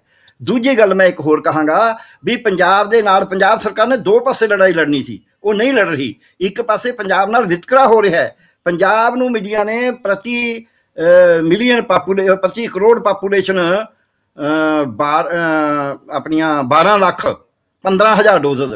ਹਰਿਆਣੇ ਨੂੰ ਮਿਲੀਆਂ ਨੇ 15 ਲੱਖ 36,000 ਡੋਜ਼ਜ਼। ਉੱਤਰਾਖੰਡ ਨੂੰ ਮਿਲੀਆਂ ਨੇ 19 ਲੱਖ 20 ਲੱਖ ਡੋਜ਼ਜ਼। ਅਤੇ ਲਦਾਖ ਨੂੰ ਮਿਲੀਆਂ ਨੇ ਤਕਰੀਬਨ 75 ਲੱਖ ਡੋਜ਼ ਪ੍ਰਤੀ ਕਰੋੜ ਪਾਪੂਲੇਸ਼ਨ। ਅਤੇ ਜੇ ਅਸੀਂ ਦੇਖੀਏ ਜੰਮੂ ਕਸ਼ਮੀਰ ਨੂੰ, ਉੱਥੇ ਮਿਲੀਆਂ ਨੇ 23 ਲੱਖ ਪ੍ਰਤੀ। ਸੋ ਜੇ ਅਸੀਂ ਹਰਿਆਣੇ ਨੂੰ, ਉੱਤਰਾਖੰਡ ਨੂੰ, JNK ਨੂੰ, ਹਿਮਾਚਲ ਨੂੰ ਤਕਰੀਬਨ 19,000 ਡੋਜ਼ ਮਿਲੀ ਹੈ। ਸੋ ਜੇ ਉਹਨਾਂ ਨੂੰ 1.5 ਗੁਣਾ ਡੋਜ਼ ਦਿੱਤੀ ਜਾ ਰਹੀ ਹੈ, ਸਾਨੂੰ ਡੋਜ਼ ਹੀ ਨਹੀਂ ਦਿੱਤੀ ਜਾ ਰਹੀ। ਟੋਟਲ 17.5 ਕਰੋੜ ਡੋਜ਼ ਆਈ ਹੈ, ਉਹਦੇ ਵਿੱਚੋਂ ਸਾਨੂੰ ਘੱਟ ਦਿੱਤਾ ਜਾ ਰਿਹਾ। ਆਬਾਦੀ ਸਾਡੀ ਜ਼ਿਆਦਾ, ਸਾਰਿਆਂ ਤੋਂ, ਇਹਨਾਂ ਸਾਰਿਆਂ ਤੋਂ ਜ਼ਿਆਦਾ ਹੈ। JNK ਦੀ 1.33 ਹੈ, ਉਹਨਾਂ ਦੀ 1.13, ਉੱਤਰਾਖੰਡ ਦੀ, ਹਿਮਾਚਲ ਦੀ 70 ਲੱਖ ਹੈ, ਅਤੇ ਹਰਿਆਣੇ ਦੀ 2.93, ਸਾਡੀ 3.02 ਹੈ। ਜੋ ਉਹਨਾਂ ਨੇ ਆਪ ਲਿਖੀ ਹੈ ਵੀ ਇੰਨੀ ਆਬਾਦੀ ਸੀ, ਮੰਨ ਕੇ ਦੇ ਰਿਹਾ ਡੋਜ਼। ਸੋ ਇੱਕ ਤਾਂ ਇਹ ਵਿਤਕਰੇ ਨੇ, ਇੱਦਾਂ ਹੀ ਪੈਸੇ ਵੰਡਣ 'ਚ ਨੇ, ਸਾਨੂੰ ਪੈਸੇ ਹਰਿਆਣੇ ਨੂੰ ਘੱਟ ਦਿੱਤੇ ਹੋਏ ਨੇ। ਸੋ ਇੱਕ ਤਾਂ ਇਹ ਪਾਸਾ ਉੱਥੇ ਨਾ ਤਾਂ ਸਰਕਾਰ ਬੋਲਦੀ ਹੈ, ਦੂਜੇ ਇਹਨਾਂ ਦੀ ਆਪਦੀ ਹੇਰਾਫੇਰੀ। ਜਿਹੜੀ ਲੋਕ ਵਿਸ਼ਵਾਸ ਕਿਵੇਂ ਕਰਨ? ਲੋਕ ਵਿਸ਼ਵਾਸ ਕਰਦੇ ਕਹਿਣ ਨਾਲ ਨਹੀਂ ਕਰਨਗੇ। ਜਿਹੜੀ ਇਹਨਾਂ ਨੇ ਫਤਿਹ ਕਿੱਟ ਦਿੱਤੀ ਹੈ, ਉੱਥੇ ਜਿਵੇਂ ਟੀਕੇ ਦੇ ਉੱਤੇ ਮੋਦੀ ਸਾਹਿਬ ਦੀ ਫੋਟੋ ਹੈ, ਉੱਥੇ ਕੈਪਟਨ ਸਾਹਿਬ ਦੀ ਫੋਟੋ ਹੈ, ਉਹਦੇ ਵਿੱਚ ਆਕਸੀਮੀਟਰ ਹੈ ਨਹੀਂ। ਉਹ ਕਿੱਟ 1200 ਰੁਪਏ ਪ੍ਰਤੀ ਕਿੱਟ ਦਾ ਟੈਂਡਰ ਹੋ ਚੁੱਕਿਆ ਸੀ, ਪਾਸ ਹੋ ਗਿਆ ਸੀ ਟੈਂਡਰ, ਆਰਡਰ ਹੋ ਗਿਆ ਸੀ। ਉਹ ਆਰਡਰ ਕੈਂਸਲ ਕਰਕੇ ਉਸੇ ਫਰਮ ਨੂੰ 1900 ਰੁਪਏ ਪ੍ਰਤੀ ਕਿੱਟ 'ਚ ਦੇਤਾ। ਹੁਣ ਇਹ ਕੌਣ ਜ਼ਿੰਮੇਵਾਰ ਹੈ ਇਹਦਾ? ਸੰਗਰੂਰ ਦੇ ਵਿੱਚ ਰੋਜ਼ ਖਬਰਾਂ ਆ ਰਹੀਆਂ ਨੇ, ਜਿੱਥੇ ਆਪਾਂ ਨੂੰ ਪਤਾ ਹੀ ਕਿ ਘਰ 'ਚੋਂ 4-4 ਮੌਤਾਂ ਹੋਈਆਂ ਨੇ, ਕਿ ਜੀ ਉਹ ਆਕਸੀਮੀਟਰ ਤਾਂ ਹੈ ਹੀ ਨਹੀਂ ਉਹਦੇ 'ਚ। 3600 ਫਾਲਤੂ ਚੀਜ਼ਾਂ ਪਾਤੀਆਂ, ਲੋਕਾਂ ਨੂੰ ਵਹਿਮ ਤਾਂ ਪਏਗਾ ਹੀ ਪਏਗਾ। ਤੁਸੀਂ ਉਹ 'ਚ ਗਲੋਏ ਪਾਤੀ, ਜੰਕ ਪਤਾ, ਫਲਾਣਾ ਪਤਾ, ਜਿਹਦਾ ਕੋਈ ਸਾਰੇ ਕਾਸੇ। ਤਾਂ ਤੁਸੀਂ ਉਨੀਆਂ ਚੀਜ਼ਾਂ ਪਾਓ ਜਿਹੜੀਆਂ ਲੋਕਾਂ ਨੂੰ ਜ਼ਰੂਰੀ ਨੇ। ਬਾਕੀ ਚੀਜ਼ਾਂ ਦਾ ਕੀ ਹੈ? ਤੁਸੀਂ ਥਰਮਾਮੀਟਰ ਪਾ ਦਿਓ, ਆਕਸੀਮੀਟਰ ਪਾ ਦਿਓ, ਤੁਸੀਂ ਚਲੋ ਸੈਨੀਟਾਈਜ਼ਰ ਪਾਤਾ, ਨਹੀਂ ਤਾਂ ਚਲੋ ਸਾਬਣ ਸੁਬਣ ਹੱਥ ਧੋ ਲੈਣਗੇ। ਸੋ ਤੁਸੀਂ ਜਿਹੜੀਆਂ ਜ਼ਰੂਰੀ ਦਵਾਈਆਂ ਤੁਸੀਂ ਲੋਕਾਂ ਨੂੰ ਆਪ ਵਹਿਮ 'ਚ ਪਾਉਂਦੇ ਹੋ। ਹੁਣ ਸਰਕਾਰ ਨੇ ਕੀ ਕਰਿਆ? ਇਹ ਕਰਨ ਦੀ ਬਜਾਏ ਕਿ ਅਸੀਂ ਲੋਕਾਂ ਨੂੰ ਸਮਝਾਈਏ, ਕਹਿੰਦੇ ਜਿਹੜੇ ਉੱਥੇ ਨਾ ਆਹ ਜੋ ਮਿੱਤਰਾ ਸਾਹਿਬ ਦੱਸ ਕੇ ਹਟੇ ਨੇ ਜਿਹੜੇ ਡਾਕਟਰ, ਕਹਿੰਦੇ ਹੁਣ ਅਸੀਂ ਉਹਨਾਂ ਨੂੰ ਇਨਵੋਲਵ ਕਰਾਂਗੇ। ਜਿਹੜੇ ਸਾਡੇ ਕੋਲ ਆਯੁਰਵੈਦਿਕ ਡਾਕਟਰ ਨੇ, ਸਾਡੇ ਕੋਲ ਹੋਮੋਪੈਥੀ ਦੇ ਡਾਕਟਰ ਨੇ, ਸਾਡਾ ਪੈਰਾਮੈਡੀਕਲ ਸਟਾਫ ਹੈ ਐਡਾ ਵੱਡਾ। 4500 ANM ਹੈ ਪੰਜਾਬ 'ਚ ਸਿੱਧੂ ਸਾਹਿਬ। ਉਹ 4500 ANM ਦਾ ਮਤਲਬ ਹੈ ਹਰ 3-4 ਪਿੰਡਾਂ ਪਿੱਛੇ ਇੱਕ ANM ਹੈਗੀ ਹੈ। ਅਤੇ ਫਿਰ 17,000 ਆਸ਼ਾ ਹੈ ਸਾਡੇ ਕੋਲ, ਔਰ ਉਹ ਇੰਨੇ ਦੇਰ ਤੋਂ ਕੰਮ ਕਰੀਏ, ਉਹਨੂੰ ਪਤਾ ਹੈ। ਉਹ 17,000 ਆਸ਼ਾ ਜੇ ਗਿਣੀਏ ਤਾਂ ਇੱਕ ਪਿੰਡ 'ਚ 2-2 1.5 ਆਉਂਦੀਆਂ ਨੇ। ਜੇ ਇਹਨਾਂ ਮੈਂ ਨਾਲ ਪਾਦੀ ਹਰੇਕ ਪਿੰਡ 'ਚ 2 ਹੈਗੇ ਨੇ ਸਾਡੇ ਵਰਕਰ, ਜੇ ਨਾਲ ਮੇਲ ਵਰਕਰ ਪਾਦੇ ਤਾਂ 3 ਵਰਕਰ ਨੇ ਇੱਕ ਪਿੰਡ 'ਚ। ਜੇ ਇੱਕ ਪਿੰਡ 'ਚ 3 ਵਰਕਰ ਹੋ ਕੇ ਅਸੀਂ ਲੋਕਾਂ ਨੂੰ ਨਹੀਂ ਦੱਸ ਸਕਦੇ। ਹੁਣ ਮੈਂ ਆਉਣਾ ਬਲੈਕ ਫੰਗਸ ਤੇ। ਸੋ ਸਾਡਾ ਸਾਰਾ ਪ੍ਰਬੰਧ ਗਲਤ ਹੈ। ਅਸੀਂ ਇਹਨੂੰ ਹੋਰ ਤਰ੍ਹਾਂ ਦੀ ਆਪਰਚੁਨਿਟੀ ਬਣਾ ਰਹੇ ਹਾਂ। ਅਸੀਂ ਸਿਆਸੀ ਲੜਾਈ 'ਚ ਪਏ ਹਾਂ। ਅਸੀਂ ਇਸ ਨੂੰ ਹੈਂਡਲ ਨਹੀਂ ਕਰ ਰਹੇ, ਅਸੀਂ ਦਿਖਾਵਾ ਕਰ ਰਹੇ ਹਾਂ। ਹੁਣ ਇਹ ਹੈਗੀ ਹੈ ਬਲੈਕ ਫੰਗਸ। ਅਸਲ 'ਚ ਬਲੈਕ ਫੰਗਸ ਕੋਈ ਨਵੀਂ ਚੀਜ਼ ਨਹੀਂ ਹੈ, ਉੱਲੀ ਹੈ। ਇਹ ਕਾਲੇ ਰੰਗ ਦੀ ਹੈ ਤੇ ਆਪਾਂ ਪਤਾ ਅਚਾਰ ਦੇ ਉੱਤੇ ਉੱਡੀ ਲੱਗ ਜਾਂਦੀ ਹੈ, ਡਬਲ ਰੋਟੀ ਤੇ ਉੱਡੀ ਲੱਗ ਜਾਂਦੀ ਹੈ। ਉਹ ਚਿੱਟੀ ਵੀ ਹੁੰਦੀ ਹੈ, ਕਾਲੀ ਵੀ ਹੁੰਦੀ ਹੈ। ਆ ਜਿਹੜੀਆਂ ਬਾਰਿਸ਼ ਦੀ ਹੁਣਾ ਸਾਉਣ ਭਾਦੋਂ ਦਾ ਮਹੀਨਾ ਉਹ ਰੂੜੀਆਂ ਦੇ ਉੱਤੇ ਇੱਕ ਪਾਸੇ ਖੁੰਬਾਂ ਉੱਗੀਆਂ ਹੁੰਦੀਆਂ ਨੇ, ਉਹ ਚਿੱਟੀਆਂ ਹੁੰਦੀਆਂ ਨੇ, ਦੂਜੇ ਪਾਸੇ ਛਤਰੀ ਜਿਹੀ ਹੁੰਦੀ ਹੈ, ਕਾਲੀ ਹੁੰਦੀ ਹੈ। ਸੋ ਇਹ ਬਲੈਕ ਫੰਗਸ ਹੈ। ਇਹ ਜਿਹੜੀ ਬਲੈਕ ਫੰਗਸ ਹੈ ਇਹ ਇੱਥੇ ਸਪੋਰ ਫਿਰਦੇ ਰਹਿੰਦੇ ਨੇ ਹਵਾ 'ਚ। ਇਹ ਬੰਦੇ ਤੇ ਬਹੁਤਾ ਹਮਲਾ ਨਹੀਂ ਕਰਦੀ। ਹਾਲਾਂਕਿ ਉੱਡੀਆਂ ਦਾ ਸਾਡੇ ਕੋਲ ਉੱਡੀਆਂ ਤੇ ਵਾਇਰਲ ਡਿਜ਼ੀਜ਼ ਦਾ ਕੋਈ ਇਲਾਜ ਨਹੀਂ ਹੈ ਡਾਕਟਰੀ 'ਚ। ਬਹੁਤ ਜ਼ਿਆਦਾ ਬੈਕਟੀਰੀਅਲ ਡਿਜ਼ੀਜ਼ ਨੂੰ ਅਸੀਂ ਕੰਟਰੋਲ ਕਰਿਆ, ਪਰ ਫਿਰ ਵੀ ਉੱਡੀਆਂ ਜਿਹੜੀਆਂ ਬਾਹਰ ਲੱਗਦੀਆਂ ਸੀ ਉਹਨਾਂ ਦਾ ਮਾੜਾ ਮੋਟਾ ਇਲਾਜ ਡੂਜ ਹੋ ਜਾਂਦਾ ਸੀ। ਹੁਣ ਇਹ ਅੰਦਰ ਲੱਗਣ ਲੱਗ ਗਈਆਂ। ਅੰਦਰ ਕਿਹਨਾਂ ਨੂੰ ਲੱਗ ਰਹੀ ਹੈ? ਇੱਕ ਤਾਂ ਕੋਰਟੀਕੋਇਡ ਦਾ ਮਿਸਯੂਜ਼, ਇੱਕ ਜਿਹੜੇ ਸੱਚੀ ਮੁੱਚੀ ਕੋਰਟੀਕੋਇਡ ਦੀ ਹੈਵੀ ਡੋਜ਼ ਦੀ ਲੋੜ ਹੈ ਤੇ ਮਰੀਜ਼ ਜਿਹੜਾ ਸੀਰੀਅਸ ਹੈ, ਲੰਗ ਉਹਦਾ ਸਾਰਾ ਹੀ ਖਰਾਬ ਹੋਇਆ ਪਿਆ, ਉਦੋਂ ਦੇਣੀ ਹੁੰਦੇ ਨੇ ਉਹਦੇ ਨਾਲ ਉਹਦੀ। ਇੱਕ ਜਿਨ੍ਹਾਂ ਨੇ ਅੰਗ ਸਾਡੇ ਕਿਡਨੀ ਦੀ ਟਰਾਂਸਪਲਾਂਟ ਹੋਰ, ਜਿਵੇਂ ਮੈਂ ਪਹਿਲਾਂ ਹੀ ਦੱਸਿਆ, ਉਹੋ ਜਿਹੇ ਅੰਗ ਬਦਲੀ ਵਾਲੇ ਵੀ ਬਹੁਤ ਜ਼ਿਆਦਾ ਹੁੰਦੇ ਨੇ। ਉਹਨਾਂ 'ਚ ਅਸੀਂ ਇਮਿਊਨੋ ਸੁਪਰੇਸ਼ਨ ਕਹਿੰਦੇ ਹਾਂ, ਉਹਦੀ ਤਾਂ ਕਿ ਬੋਡੀ ਰਿਜੈਕਟ ਨਾ ਕਰਦੇ ਔਰਗਨ ਨੂੰ। ਉਹਦੇ ਵਿੱਚ ਵੀ ਅਸੀਂ ਇਹੀ ਕੋਰਟੀਕੋਇਡ 'ਚ ਹੋਰ ਦਵਾਈਆਂ ਦਿੰਦੇ ਹਾਂ। ਸੋ ਉਹ ਇੱਦਾਂ ਹੀ ਡਾਇਬਟਿਕ ਨੇ ਜਿਹੜੇ, ਇੱਦਾਂ ਹੀ ਜਿਹੜੇ ICU 'ਚ ਪਏ ਨੇ। ICU 'ਚ ਬੰਦੇ ਦੀ ਰਜਿਸਟੈਂਸ ਘੱਟ ਜਾਂਦੀ ਹੈ। ICU ਦੇ ਵਿੱਚ ਇਨਫੈਕਸ਼ਨ ਹੋਣ ਦੇ ਚਾਂਸ ਜ਼ਿਆਦਾ ਹੁੰਦੇ ਨੇ, ਉੱਥੇ ਹੋ ਰਹੇ ਨੇ। ਇੱਕ last but not the least, ਅਸੀਂ ਕਦੇ, ਮੈਨੂੰ ਨਹੀਂ ਪਤਾ ਵੀ ਸੱਚੀ ਮੁੱਚੀ ਕਰਦੇ ਨੇ ਜਾਂ ਨਹੀਂ ਕਰਦੇ, ਜਿਹੜੇ ਪਾਣੀ ਵਿੱਚ ਹੀ ਆਕਸੀਜਨ ਲੰਘ ਕੇ ਜਾਂਦੀ ਹੈ, ਜਿਹੜੇ ਅਸੀਂ ਸਿਰਫ ਆਕਸੀਜਨ ਕਹਿੰਦੇ, ਜਿਹੜੇ ਬੈੱਡ ਆਕਸੀਜਨ ਦੇ ਕਹਿੰਦੇ ਆ, ਵੈਂਟੀਲੇਟਰ ਦੀ ਗੱਲ ਛੱਡੀਏ, ਉਹ ਪਾਣੀ ਜਿਹੜਾ ਕੀ ਉਹ ਸਟਰਲਾਈਜ਼ਡ ਹੈ, ਉਹ ਪਾਣੀ ਦੇ ਵਿੱਚ ਵੀ ਫੰਗਸ ਦੇ ਸਪੋਰ ਹੁੰਦੇ ਨੇ, ਉਹ ਵੀ ਜਾ ਕੇ ਇਨਫੈਕਸ਼ਨ ਕਰ ਸਕਦੇ ਨੇ। ਸੋ ਅਸੀਂ ਜਿਹੜੀ ਬਰੀਕੀ ਸੀ ਹਰ ਇੱਕ ਚੀਜ਼ ਦੀ, ਬਹੁਤ ਜਿਵੇਂ ਆ ਤੁਸੀਂ ਪ੍ਰੋਗਰਾਮ ਆਰਗੇਨਾਈਜ਼ ਕਰਿਆ, ਤੁਸੀਂ ਹਰ ਗੱਲ ਦੀ ਬਰੀਕੀ ਕਰੀ ਹੈ। ਮੇਰੇ ਤੋਂ ਤੁਸੀਂ ਈਮੇਲ ਪੁੱਛਿਆ, ਪਹਿਲਾਂ ਮੈਨੂੰ ਭੇਜਿਆ ਵੀ ਇੰਨੇ ਵਜੇ ਅਸੀਂ ਗੱਲ ਕਰਾਂਗੇ। ਹਰ ਚੀਜ਼ ਦੀ ਬਰੀਕੀ ਤੋਂ ਬਗੈਰ ਤੁਸੀਂ ਕੱਲ ਠੀਕ ਨਹੀਂ ਕਰ ਸਕਦੇ। ਡਾਕਟਰ ਸਾਹਿਬ ਦਾ, ਬਾਬਾ ਸਾਹਿਬ ਦਾ ਨਹੀਂ ਆ ਰਿਹਾ ਸੀ, ਨਾਲ ਦੀ ਨਾਲ ਤੁਹਾਡੇ ਐਕਸਪਰਟ ਨੇ ਦੱਸਿਆ ਵੀ ਐਂ ਨਹੀਂ, ਐਂ ਕਰੋ, ਆ ਹੋ ਗਿਆ ਸੈੱਟ। ਸੋ ਜਦ ਤੁਸੀਂ ਨਾ ਤਾਂ ਐਕਸਪਰਟ ਦੀ ਰਹਿ ਲੈਣੀ ਹੈ, ਨਾ ਤੁਸੀਂ ਲੋਕਾਂ ਦੇ ਪਿੱਛੇ। ਇਹ ਜਿਹੜੀ ਕਾਲੀ ਉੱਲੀ ਹੈ, ਇਹ ਬਹੁਤੀ ਹੁਣ ਜਿਹੜੀ ਅਫੈਕਟ ਕਰ ਰਹੀ ਹੈ, ਹਾਲਾਂਕਿ ਫੇਫੜੇ 'ਤੇ ਵੀ ਜਾ ਸਕਦੀ ਹੈ। ਇਹਨੂੰ ਪਲਮੋਨਰੀ ਮਿਊਕਰਮਾਈਸਸ ਕਹਿੰਦੇ ਆ ਅਸੀਂ। ਇਹ ਖੁਰਾਕ ਦੀ ਨਾਲੀ 'ਚ ਵੀ ਜਾ ਸਕਦੀ ਹੈ, ਉਹਨੂੰ ਗੈਸਟ੍ਰੋਇੰਟੇਸਟਾਈਨਲ ਕਹਿੰਦੇ ਆ। ਇਹ ਜਿਹੜੀ ਹੈ ਆਪਣੇ ਕਹਿ ਲਓ ਵੀ ਇਹ ਨੱਕ ਦੇ ਵਿੱਚ ਟੇਸਟ ਜਾਂਦੀ ਹੈ, ਇਹਨੂੰ ਰਾਈਨੋਸੈਰੀਬਰਲ ਕਹਿੰਦੇ ਆ। ਇਹ ਸੈਂਟਰ ਨਰਵਸ ਸਿਸਟਮ ਜਾ ਸਕਦੀ ਹੈ, ਇਹ ਗੁਰਦੇ 'ਚ ਹੋ ਸਕਦੀ ਹੈ, ਇਹ ਕਿਤੇ ਖਿਲਰੀ ਫੁਲਰੀ ਹੋ ਸਕਦੀ ਹੈ, ਇਹ ਕਿਤੇ ਵੀ ਹੋ ਸਕਦੀ ਹੈ। ਪਰ ਹੁਣ ਜ਼ਿਆਦਾ ਜਿਹੜੀ ਹੋ ਰਹੀ ਹੈ, ਜਿਹੜੇ ਕੇਸ ਲੁਧਿਆਣੇ 'ਚੋਂ ਡਾਕਟਰ ਮਿੱਤਰਾ ਸਾਹਿਬ ਜ਼ਿਆਦਾ ਦੱਸ ਸਕਣਗੇ, DMC ਦੇ ਵਿੱਚ ਕੇਸ ਆਏ ਨੇ ਤੇ ਰਜਿੰਦਰਾ ਹਸਪਤਾਲ ਦੇ ਵੀ 6 ਕੇਸਾਂ ਦੀ ਰਿਪੋਰਟ ਹੈ, ਜਿਸ 'ਚੋਂ 4 ਜਿਹੜੇ ਨੇ ਪੋਜ਼ੀਟਿਵ ਆ ਚੁੱਕੇ, 2 ਦੀ ਅਜੇ ਰਿਪੋਰਟ ਆਉਣੀ ਹੈ। ਸੋ ਇਹ ਜਿਹੜੀ ਮਿਊਕਰਮਾਈਕੋਸਿਸ ਆ ਰਹੀ ਹੈ, ਮਾਈਸਿਟਿਸ ਤੇ ਮਿਊਕਰਮਾਈਕੋਸਿਸ ਦੀ ਡਿਜ਼ੀਜ਼, ਇਹ ਬਿਲਕੁਲ ਖਾ ਜਾਂਦੀ ਹੈ। ਤੁਹਾਡੇ ਜਵਾੜੇ ਨੂੰ ਖਾ ਜਾਏਗੀ, ਤੁਹਾਡੀਆਂ ਇਹ ਚੀਕਸ ਨੂੰ ਖਾ ਜਾਏਗੀ। ਇੱਥੇ ਸਾਈਨਸ ਹੁੰਦੇ ਨੇ, ਹੱਡੀਆਂ ਖੋਖੜੀਆਂ ਹੁੰਦੀਆਂ ਨੇ, ਉਹ ਹੱਡੀ ਦੇ ਅੰਦਰ ਵੜਦੀ ਆ ਅਸਲ 'ਚ। ਉਹ ਹੱਡੀ ਨੂੰ ਖਾ ਜਾਂਦੀ ਹੈ, ਅੱਖ ਦੇ ਉੱਤੇ ਅੱਗੇ ਦਿਮਾਗ ਨੂੰ ਚਲੀ ਜਾਂਦੀ ਹੈ, ਪਿੱਛੇ ਇੱਕ ਸਾਡੇ ਛਾਲਨੀ ਟਾਈਪ ਲੱਗੀ ਹੁੰਦੀ ਹੈ ਨੱਕ ਦੇ ਲਾਗੇ, ਉਹਦੇ ਵਿੱਚੋਂ ਦੀ ਜਾਣਾ ਬੜਾ ਸੌਖਾ ਹੈ। ਉਹ ਵਿੱਚੋਂ ਦੀ ਲੰਘ ਜਾਂਦੇ, ਕੋਈ ਰਸਤਾ ਬ੍ਰੇਨ ਨੂੰ ਹੋਰ ਕੋਈ ਨਹੀਂ ਹੈ, ਇੱਥੋਂ ਦੀ ਰਸਤਾ ਸਿੱਧਾ ਹੀ, ਉਹ ਸਿੱਧੀ ਨਿਕਲ ਜਾਂਦੀ ਹੈ। ਸੋ ਇਸ ਕਰਕੇ ਜਿਹੜੀ ਇਹ ਕਾਲੀ ਫੰਗਸ ਹੈ, ਔਰ ਇਹਦੇ 'ਚ ਮੌਤ ਦੁਨੀਆ ਦੇ ਵਿੱਚ, ਪੂਰੀ ਦੁਨੀਆ ਦੇ ਵਿੱਚ ਤਕਰੀਬਨ 53-54% ਮੌਤ ਆ। ਜਦ ਇਸ ਲੈਵਲ 'ਤੇ ਆ ਗਈ, ਇਹਦਾ ਬੜਾ ਅਗਰੈਸਿਵ ਟ੍ਰੀਟਮੈਂਟ ਦੇਣਾ ਹੁੰਦਾ। ਇਹਦੋਂ ਅੱਗੇ ਇਹਦੇ 'ਚ ਐਂਫੋਟੈਰਿਸਿਨ B ਅਸੀਂ ਟੀਕਾ ਕਹਿੰਦੇ ਆ, ਉਹ ਲਾਉਣਾ, ਉਹ ਬੜੀ ਟੌਕਸਿਕ ਦਵਾਈ ਹੈ। ਹੁਣ ਅੱਜ ਕੱਲ੍ਹ ਇੱਕ ਹੋਰ ਵੀ ਆ ਗਈ, ਪੋਸਾ ਮਾਈਕੋਨਾਜੋਲ ਦਵਾਈਆਂ ਨੇ ਜਿਹੜੀਆਂ ਅਸੀਂ ਬਾਹਰ ਲਾਉਣ ਵਾਸਤੇ ਯੂਜ਼ ਕਰਦੇ ਹਾਂ, ਅਤੇ ਇਸਵਾ ਮਾਈਕੋਨਾਜੋਲ। ਪਰ ਮੇਰਾ ਇੱਕ, ਮੈਂ ਇੱਥੇ ਮਾਫ ਕਰਨਾ, ਮੈਂ ਇਹ ਗੱਲ ਕਹਿਣ ਨੂੰ ਤਿਆਰ ਹਾਂ, ਸਰਕਾਰ ਨੂੰ ਚਾਹੀਦਾ ਇਹਨਾਂ ਦੇ ਵਿੱਚ ਹੋਮੋਪੈਥੀ ਜਿਹੜੀ ਹੈ ਉਹ ਬੜੀ ਇਫੈਕਟਿਵ ਮੈਂ ਦੇਖੀ ਹੈ। ਨਿੱਜੀ ਤਜਰਬਾ ਮੇਰਾ ਬਹੁਤ ਸਾਰੇ ਮਰੀਜ਼ਾਂ 'ਤੇ, ਇੱਕ 'ਤੇ ਨਹੀਂ ਹੈ, ਜਿਹੜੀ ਕਿ ਹੋਮੋਪੈਥੀ ਫੰਗਲ ਡਿਜ਼ੀਜ਼ ਨੂੰ ਬਹੁਤ ਛੇਤੀ ਠੀਕ ਕਰਦੀ ਹੈ ਔਰ ਬਿਨਾਂ ਕਿਸੇ ਡੈਮੇਜ ਦੇ ਕਰਦੀ ਹੈ। ਉਹਦਾ ਨਾਲ ਜਿਹੜੇ ਐਟਲੀਸਟ ਇਨੀਸ਼ੀਅਲ ਸਟੇਜ ਦੇ ਪੇਸ਼ੈਂਟ ਨੇ, ਉਹ 'ਤੇ ਜੇ ਡਬਲ ਟ੍ਰੀਟਮੈਂਟ ਹੋ ਸਕਦਾ, ਕੁਛ ਹੋ ਸਕਦਾ, ਹੋਮੋਪੈਥੀ ਨੂੰ ਵੀ ਇਹਦੇ 'ਚ ਥੋੜ੍ਹਾ ਜਿਹਾ ਜਗ੍ਹਾ ਦੇਣੀ ਚਾਹੀਦੀ ਹੈ, ਕਿਉਂਕਿ ਉਹ ਠੀਕ ਕਰ ਲੈਂਦੇ ਔਰ ਮੈਂ ਦੇਖੇ ਨੇ ਉਹ ਪੇਸ਼ੈਂਟ। ਸੋ ਇਸ ਕਰਕੇ ਮੈਂ ਇਹ ਕਹਿਣਾ ਵੀ ਕਾਲੀ ਫੰਗਸ ਤੋਂ ਡਰੋ ਨਾ, ਜੋ ਹੋ ਗਿਆ ਉਹ ਤਾਂ ਹੋ ਗਿਆ। ਜਿਹੜੇ ਵੈਂਟੀਲੇਟਰ ਦੇ ਮਰੀਜ਼ ਨੇ, ਸਾਰੀ ਦੁਨੀਆ 'ਚ 3-4% ਤੋਂ ਵੱਧ ਸਰਵਾਈਵਲ ਰੇਟ ਨਹੀਂ। ਜਿਹੜਾ ਵੈਂਟੀਲੇਟਰ 'ਤੇ ਚਲਾ ਗਿਆ 3-4% ਤੋਂ ਵੱਧ, ਅਮਰੀਕਾ ਵਰਗਾ ਮੁਲਕ, ਸਾਡੇ ਤਾਂ ਵੈਂਟੀਲੇਟਰ ਵੀ ਖਰਾਬ ਨੇ, ਸਾਡੇ ਤਾਂ ਹਿਊਮਿਡੀਫਾਇਰ ਨਹੀਂ ਉਹਦੇ ਵਿੱਚ, ਸਾਡੇ ਤਾਂ ਆਕਸੀਜਨ ਉਹ ਖੜੋਮੀਟਰੀ ਨਹੀਂ ਹੈ ਉਹਦੇ 'ਚ। ਪਰ ਜਿੱਥੇ ਸਾਰਾ ਕੁਛ ਹੈਗਾ ਵੀ ਹੈ, ਜਿੱਥੇ ਪੂਰੀ ਮੁਸਤੈਦੀ ਨਾਲ ਵੀ ਕੰਮ ਕਰਿਆ ਜਾਂਦਾ ਹੈ, ਉੱਥੇ ਵੀ 3-4-5% ਤੋਂ ਵੱਧ ਵੈਂਟੀਲੇਟਰ ਵਾਲਿਆਂ ਦਾ ਸਰਵਾਈਵਲ ਹੈ ਨਹੀਂ। ਸੋ ਇਸ ਕਰਕੇ ਆਪਾਂ ਉਹਨਾਂ ਨੂੰ ਹੀ ਜ਼ਿਆਦਾ ਹੋ ਰਿਹਾ ਹੈ ਇਹ ਜਿਹੜਾ ਮਿਊਕਰਮਾਈਕੋਸਿਸ ਹੋ ਰਿਹਾ। ਸੋ ਇਸ ਕਰਕੇ ਮੈਨੂੰ ਇਹ ਲੱਗਦਾ ਹੈ ਵੀ ਇਹ ਤੋਂ ਡਰਨ ਦੀ ਲੋੜ ਨਹੀਂ ਹੈ। ਘਬਰਾਉਣ ਦੀ ਲੋੜ ਨਹੀਂ ਹੈ, ਪਰ ਡਾਕਟਰਾਂ ਨੂੰ ਵੀ ਤੇ ਮਰੀਜ਼ਾਂ ਨੂੰ ਵੀ। ਜਦ ਤਕਲੀਫ ਹੋਵੇ, ਮੂੰਹ ਲਾਲ ਹੋ ਗਿਆ, ਕਾਲਾ ਹੋ ਗਿਆ ਨੱਕ, ਬੋ ਮਾਰਨ ਲੱਗੀ ਥੋੜੇ ਉਸ ਤੋਂ, ਜਾਂ ਤੁਹਾਡਾ ਨੱਕ ਬੰਦ ਹੋ ਗਿਆ, ਜਾਂ ਤੁਹਾਨੂੰ ਜ਼ੁਕਾਮ ਟਾਈਪ ਹੋ ਗਿਆ, ਜਾਂ ਖੂਨ ਨਿਕਲਣ ਲੱਗ ਗਿਆ, ਤੇ ਜਾਂ ਅੱਖ ਸੁੱਜ ਗਈ, ਤੇ ਉਹਦੇ ਨਾਲ ਜਾਂ ਫਿਰ ਤੁਹਾਨੂੰ ਹੱਥ ਲਾਏ ਤੋਂ ਪਤਾ ਨਹੀਂ ਲੱਗਦਾ, ਸੁੰਨ ਹੋਣ ਲੱਗ ਗਿਆ ਤੇ ਸੁੱਜ ਗਿਆ, ਤੇ ਫਟਾਫਟ ਡਾਕਟਰ ਕੋਲ ਜਾਓ ਤੇ ਡਾਕਟਰ ਤੇਜ਼ੀ ਨਾਲ ਉਹਦੇ ਤੇ ਕੰਮ ਕਰੇ, ਤਾਂ ਇਹ ਕੰਟਰੋਲ ਹੋਣੀ ਹੈ। Thank you doctor Sahib. Doctor ਮਿੱਤਰਾ, ਵੈਕਸੀਨੇਸ਼ਨ ਦਾ ਵੀ ਇੱਕ ਬਹੁਤ ਵੱਡਾ ਮੁੱਦਾ ਹੈ, ਜਿੱਦਾਂ ਡਾਕਟਰ ਗਰਗ ਕਹਿ ਰਹੇ ਹੈ। ਵੈਕਸੀਨੇਸ਼ਨ ਬਾਰੇ ਵੀ ਲਗਾਤਾਰ ਪੜ੍ਹੇ ਲਿਖਿਆਂ 'ਚ ਵੀ ਅਨਪੜ੍ਹਾਂ 'ਚ ਵੀ ਵੱਖ-ਵੱਖ ਧਾਰਨਾ ਹੈ ਕਿ ਟੀਕਾਕਰਨ ਕਰਾਉਣਾ ਚਾਹੀਦਾ, ਨਹੀਂ ਕਰਾਉਣਾ ਚਾਹੀਦਾ। ਕਈਆਂ ਦਾ ਜੀ ਕਰਾ ਲਓ ਤਾਂ ਜੀ ਉਦੋਂ ਬਾਅਦ ਦੇ ਵਿੱਚ ਜਿਹੜੀਆਂ ਗਈਆਂ ਬੋਡੀ ਦੇ ਅੰਦਰ ਚੇਂਜਸ ਆਉਂਦੀਆਂ, ਖਤਰੇ ਖੜੇ ਹੁੰਦੇ ਹੈ। ਕਈ ਕਹਿੰਦੇ ਕਿ ਨਹੀਂ ਜੀ ਕਰਾ ਲਓ ਤਾਂ ਫਿਰ ਜਿਹੜਾ ਉਸ ਤੋਂ ਬਾਅਦ ਲੇਟਰ ਸਟੇਜ ਤੇ ਜਾ ਕੇ ਸਮੱਸਿਆ ਆਉਂਦੀਆਂ, ਕਰਾਉਣ ਤੋਂ ਬਾਅਦ ਵੀ ਸਮੱਸਿਆ ਆਉਂਦੀਆਂ। ਡਾਕਟਰ ਸਾਹਿਬ, ਇਸ ਮੁੱਦੇ ਤੇ ਮੈਂ ਜ਼ਰੂਰ ਤੁਹਾਡੇ ਕੋਲੋਂ ਜਾਣਕਾਰੀ ਲੈਣਾ ਚਾਹਾਂਗਾ, ਕਿਉਂਕਿ ਵੈਕਸੀਨੇਸ਼ਨ ਬਾਰੇ ਕਈ ਤਰ੍ਹਾਂ ਦੇ ਭਰਮ ਭੁਲੇਖੇ ਪੈਦਾ ਕੀਤੇ ਜਾ ਰਹੇ।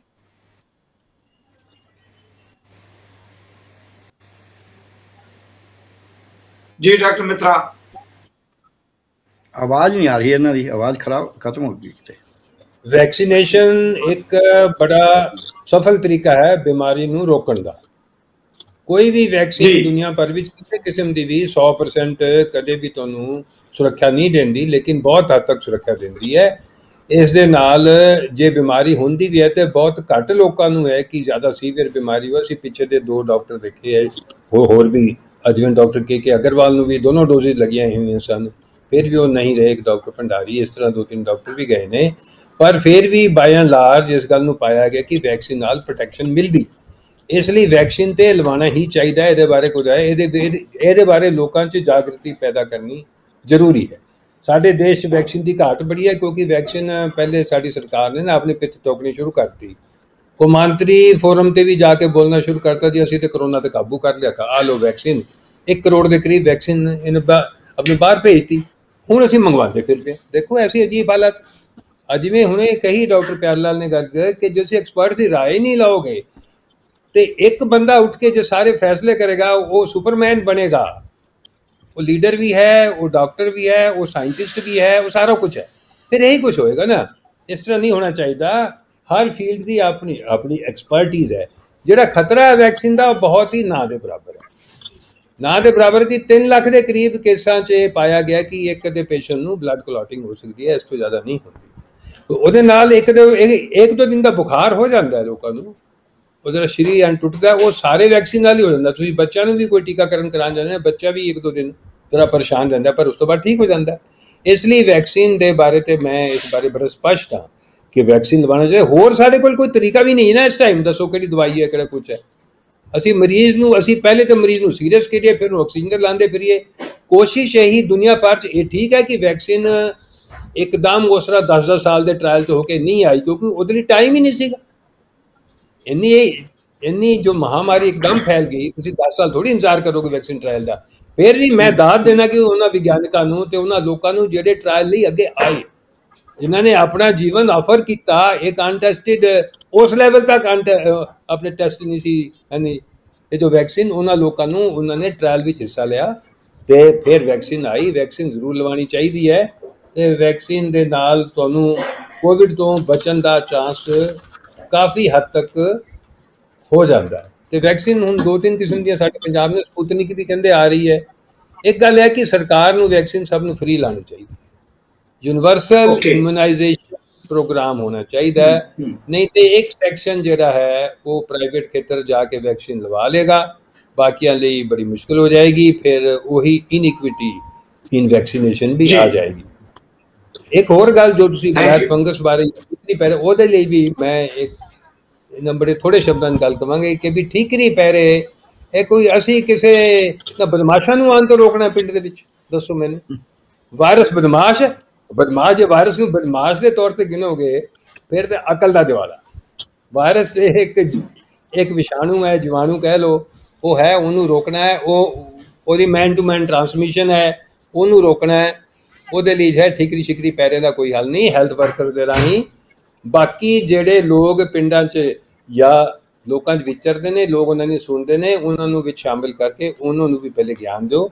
ਦੂਸਰਾ ਜਿਹੜੀ ਬਲੈਕ ਫੰਗਸ ਦੇ ਨਾ, ਇਹ ਮਿਊਕਰਮਾਈਕੋਸਿਸ ਹੁੰਦਾ ਹੈ, ਜਿਹਦੇ ਬਾਰੇ ਕਾਫੀ ਵਿਆਖਿਆ ਆਪਣੇ ਡਾਕਟਰ ਪਿਆਲ ਲਾਲ ਨੇ ਕਰਤੀ। ਇਹਦਾ ਜਿਹੜੀ ਦਰ ਹੈ ਨਾ, ਕੱਲ ਹੀ ਇੱਕ ਸੈਮੀਨਾਰ 'ਚ ਮੈਂ ਸੀਗਾ, ਉੱਥੇ ਡਾਕਟਰ ਚੱਕਰਵਰਤੀ ਹੈ PGI ਦੇ ਐਕਸਪਰਟ ਇਹਦੇ 'ਤੇ, ਉਹਨਾਂ ਨੇ ਡਾਟਾ ਦਿੱਤਾ ਕਿ PGI ਦੀ ਸਟੱਡੀ ਹੈ, ਇਹ ਕੱਲ ਦੀ ਗੱਲ ਹੀ ਹੈ, ਕਿ ਜਿਹੜੇ ਕੋਵਿਡ ਦੇ ਨਾਲ ਐਸੋਸੀਏਟਿਡ ਮਿਊਕਰਮਾਈਸਿਸ ਹੈ, ਇਹ ਕੋਵਿਡ ਦੇ ਕੇਸਾਂ 0.27% ਹੈ ਇਹਦੀ ਦਰ, ਤੇ ਜਿਹੜੇ ICU 'ਚ ਕੇਸ ਰਹੇ ਉਹਨਾਂ 'ਚ 1.6% ਹੈ। तो हैगी है, यानी बीमारी तो है, क्योंकि ये बड़ी तेजी नाल फैल जाती है वायरस, ये जो फंगस, ये उन्होंने फिर जिहड़ी गल की मैं उन्होंने रिपीट करांगा, उन्होंने कहा कि ये जो पानी वाली गल है ना, ये दे नाल मैं सहमत नहीं, ये क्योंकि ये जो म्यूकर दा जो स्पोर्स है, ये हवा 'च ही लटके फिरदे ने बड़ी वड्डी गिनती 'च, जदों बीमार डिस्चार्ज होंदा है, क्योंकि जो हस्पताल 'च ऑक्सीजन ते लग्या है, फिर उन्होंने तुसीं मास्क नहीं दे सकते, ये वाला मास्क नहीं, तो जदों पेशेंट डिस्चार्ज हो उनको मास्क लगा, इस मास्क दे विच दी ये स्पोर नहीं बढ़ सकता, उन्होंने जो मास्क लगा के रखेगा फिर चांसेस है कि उन्होंने म्यूकर नहीं होएगा, क्योंकि म्यूकर है एक डेडली टीका है, ਇਹਦਾ ਟੀਕਾ ਵੀ ਬੜਾ ਮਹਿੰਗਾ ਤੇ ਮਿਲਦੇ ਵੀ ਨਹੀਂ, ਮਿਲ ਵੀ ਨਹੀਂ ਰਹੇ, 9-9 ਹਜ਼ਾਰ ਦਾ ਟੀਕਾ ਹੈ, ਉਹ ਮਿਲਦਾ 70-70 ਹਜ਼ਾਰ ਦਾ ਵਿਕਦਾ ਫਿਰਦਾ। ਇਹ ਜੀ ਹਾਲਤ ਹੈ, ਇਹਦੇ ਬਾਰੇ ਯਾਨੀ ਕਿ ਸੁਚੇਤ ਹੋਣਾ ਚਾਹੀਦਾ, ਪਰ ਇੰਨਾ ਡਰਨਾ ਵੀ ਨਹੀਂ ਚਾਹੀਦਾ।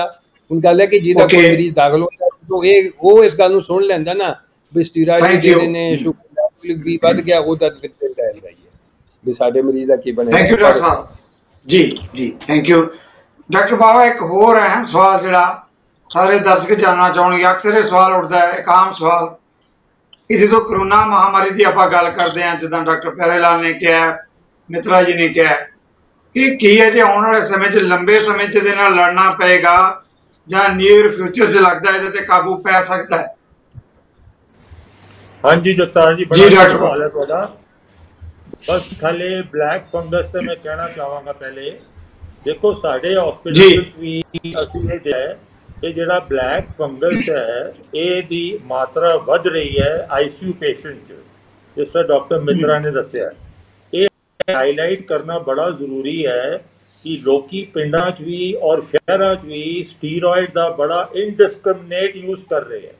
जिन्हों लोगों को स्टीरॉयड की लोड़ है वो डे 1 ते स्टीरॉयड यूज कर रहे हैं और उसकी एप्रोप्रिएट या सही मात्रा डोज नहीं यूज कर रहे। नंबर 1। नंबर 2 की ड्यूरेशन भी वेरी इंपॉर्टेंट है। तुसी जो जिस केस में चाहिए है उन्नी ड्यूरेशन ले, अगर तुसी लॉन्ग ड्यूरेशन दोगे तो थोड़े शुगर हाई हो जाएंगे। और पाया गया है कोविड विच लोगों को कोविड तो बाद परमानेंटली शुगर भी हो गई है बीमारी, और ये शुगर वाले पेशेंट को हाई शुगर ओवर यूज नाल इन्हां विच ब्लैक फंगस ज़्यादा पाई जाती है। और जिहड़े किन्हां दे इम्यूनो कंपाउंड जिन्हां दे घट होए, किडनी फेलियर वाले केस हो गए, लिवर फेलियर वाले हो गए, कैंसर दे मरीज हो गए, उन्हां च ब्लैक फंगस बड़ी पाई जाती है। तो ये पिंडां च लोकां नूं ये बड़ा ध्यान रखना है, स्टीरॉयड तो नहीं यूज कर रहे लॉन्ग ड्यूरेशन लई, तो जरूरी है ध्यान। हुण असीं वैक्सीन दे बारे च ते लॉन्ग टर्म शॉर्ट टर्म की होना चाहिए, उन्होंने बड़ी सोहणियां गल्लां करती ऑलरेडी अबाउट वैक्सीन। मैं थोड़ी जी स्टेज पे देखो हुण सिचुएशन ये है कि साडी जिहड़ी इंडिया, असीं पंजाब दी एक मिनट गल छड्ड दिंदे आ, ਉਹਦੇ ਤੇ ਵੀ आंदे आ। वैक्सीनेशन का जो वो बहुत चंगा नहीं है, 60,000 पर डे लग रही गुड।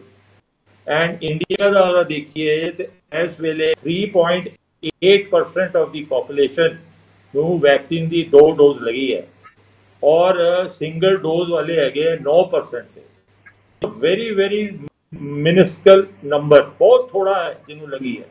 बाहरले मुल्कों च most of the European countries the figure जो 2 डोज जी है 50% के लोगों तो ऊपर लग चुकी है। अमेरिका च भी ये 50% पहुंच गई है। और चाइना देखो, चाइना लास्ट 10 डेज का मैं फिगर देख रहा जी, 10 दिन का उन्होंने 10 करोड़ वैक्सीन लाई है इन 10 डेज, और इंडिया हले बैठा है 1.5 मिलियन इन 1 वीक। जी जी डॉक्टर साहब, अपनी मजबूरी है समय के लिहाज नाल मजबूरी भी आ रहे हैं, मेरे वाला पॉइंट हाईलाइट करदा। ओके, तो अगर असीं इस रेट से वैक्सीन लगाने आ तो सानू ये 70% जिहड़ी हर्ड इम्यूनिटी है, सानू जो सारा टारगेट है बीमारी ट्रांसमिशन ਲਈ ਉਹਨੂੰ 2.5 ਤੋਂ ਹੈ। तो 2.5-3 साल च सानू एक बीमारी झेलनी पैनी है, बड़ी कई जाना गवावांगे और बीमारी फैलेगी। कई तरह के डिसऑर्डर्स हैं, मेंटली लोग खराब हो गए, तो बाद लंग्स दी रिकवरी होंदे, शुगर हो गई, लोगों को कई तरह की बीमारियां। हुण मजबूरी से आने असीं डॉक्टर मित्रा ने ऑलरेडी कह दी गल कि ये सारा पॉलिटिशियन पर आंदा है। इन्होंने टाइम से ये जिहड़ा क्राइसिस होया इहदी प्रैपरेशन नहीं की। वो ये प्रैपरेशन असी लास्ट डिबेट आई कि जो एक क्राइसिस आता है साड़ी प्रिपेयर्डनेस होनी चाहिए है। ये पेंडेमिक 1918 च आया सी पहला, उदों वर्ल्ड विच तुसीं देखो उस लोकी साडे बुजुर्ग दसदे है पर 10 करोड़ डेथ हुई सी और ये पेंडेमिक हुण आया दोबारा 100 साल बाद। हुण 100 साल बाद वही सिचुएशन बनी हुई है और हले भी ये सिखे नहीं है और असी जिम्मेवारी लेना नहीं चाहते। ये बहुत जबरदस्त जिम्मेवारी की लोड़ है। कोविड एप्रोप्रिएट बिहेवियर जिन्होंने कहने हैं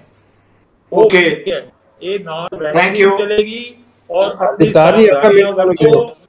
थैंक यू डॉक्टर साहब, थैंक यू डॉक्टर मित्रा। बस लास्ट एक पॉइंट सर डॉक्टर मित्रा मैं आ रहा हूं थोड़े बाद। जी जी जी डॉक्टर बाबा जी डॉक्टर बाबा सारियां गल्लां तो हो गई नेगेटिव, हुण पॉजिटिव गल्लां ते आने आ। दो बड़ी अच्छी गल्लां जो सानू देखने को मिल रही है, साडे जिहड़े गुरुद्वारे जिहड़े लंगर सर्व करते अज दी डेट विच ओह ऑक्सीजन दा लंगर दे रहे हैं। ये भावना नूं साडा जिहड़ा सीना दे नाल जोड़ हर इंसान नूं ये डिस्ट्रीब्यूशन जिहड़ी कर रही ये बहुत जरूरी है। देखो गुरुद्वारे तो ऑक्सीजन मिल रही है, खाना लोड़ है, घर डिलीवरी हो रही है, जी जी ये हर इंसान को ये करना चाहिए एक प्रॉब्लम च निकलने लई। दूजी प्रॉब्लम है असी हैट्स ऑफ असी सत श्री अकाल करते हैं जेडे हैल्थ वर्कर्स है, उन्हों की बेचारियां की जान सुक्की पई है, साल तो उपर हो गया ICU च काम करते। पर एक गल साडे जिहड़े ICUs है, साडे जिहड़े हाई डिपेंडेंट एरियाज हैगे है, उहदे विच बड़ी अक्यूट शॉर्टेज है स्टाफ की।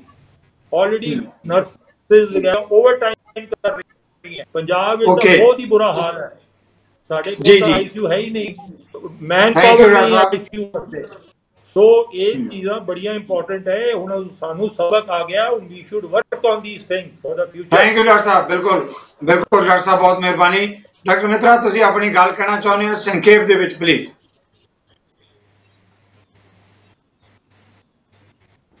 ਜਿਹੜੇ ਸਾਡੇ ਜਨਤਕ ਖੇਤਰ ਦੇ ਅਦਾਰੇ ਨੇ ਜੋ ਕਿ ਵੈਕਸੀਨ ਬਣਾਉਂਦੇ ਰਹੇ ਨੇ ਹੁਣ ਤੱਕ, ਜਿਵੇਂ ਕਸੌਲੀ ਉਹਨਾਂ 'ਚ ਪ੍ਰਮੁੱਖ ਹੈ, ਇਹਨਾਂ ਅਦਾਰਿਆਂ ਨੂੰ ਦੁਬਾਰਾ ਸਰਕਾਰ ਇਹਦੇ ਬਾਰੇ ਰਿਵਿਊ ਕਰੇ। ਇਹਨਾਂ ਨੇ ਬੰਦ ਕੀਤੇ 2 ਸਾਲ ਪਹਿਲੇ, ਇਹ ਬੜੀ ਦੁੱਖ ਦੀ ਗੱਲ ਹੈ। ਹੁਣ ਦੇਖੋ ਸੰਕਟ 'ਚ ਆ ਗਏ ਅਸੀਂ, ਇਹਨਾਂ ਨੂੰ ਸ਼ੁਰੂ ਕਰੇ। ਉਹ ਨਾਨ ਪ੍ਰੋਫਿਟ ਬੇਸ 'ਤੇ ਉਹ ਸਾਰੇ ਬਣਾਉਂਦੇ ਨੇ जो प्राइवेट सैक्टर प्रॉफिट बेस ते करता है ना ये वैक्सीन प्रोडक्शन उहदे नहीं।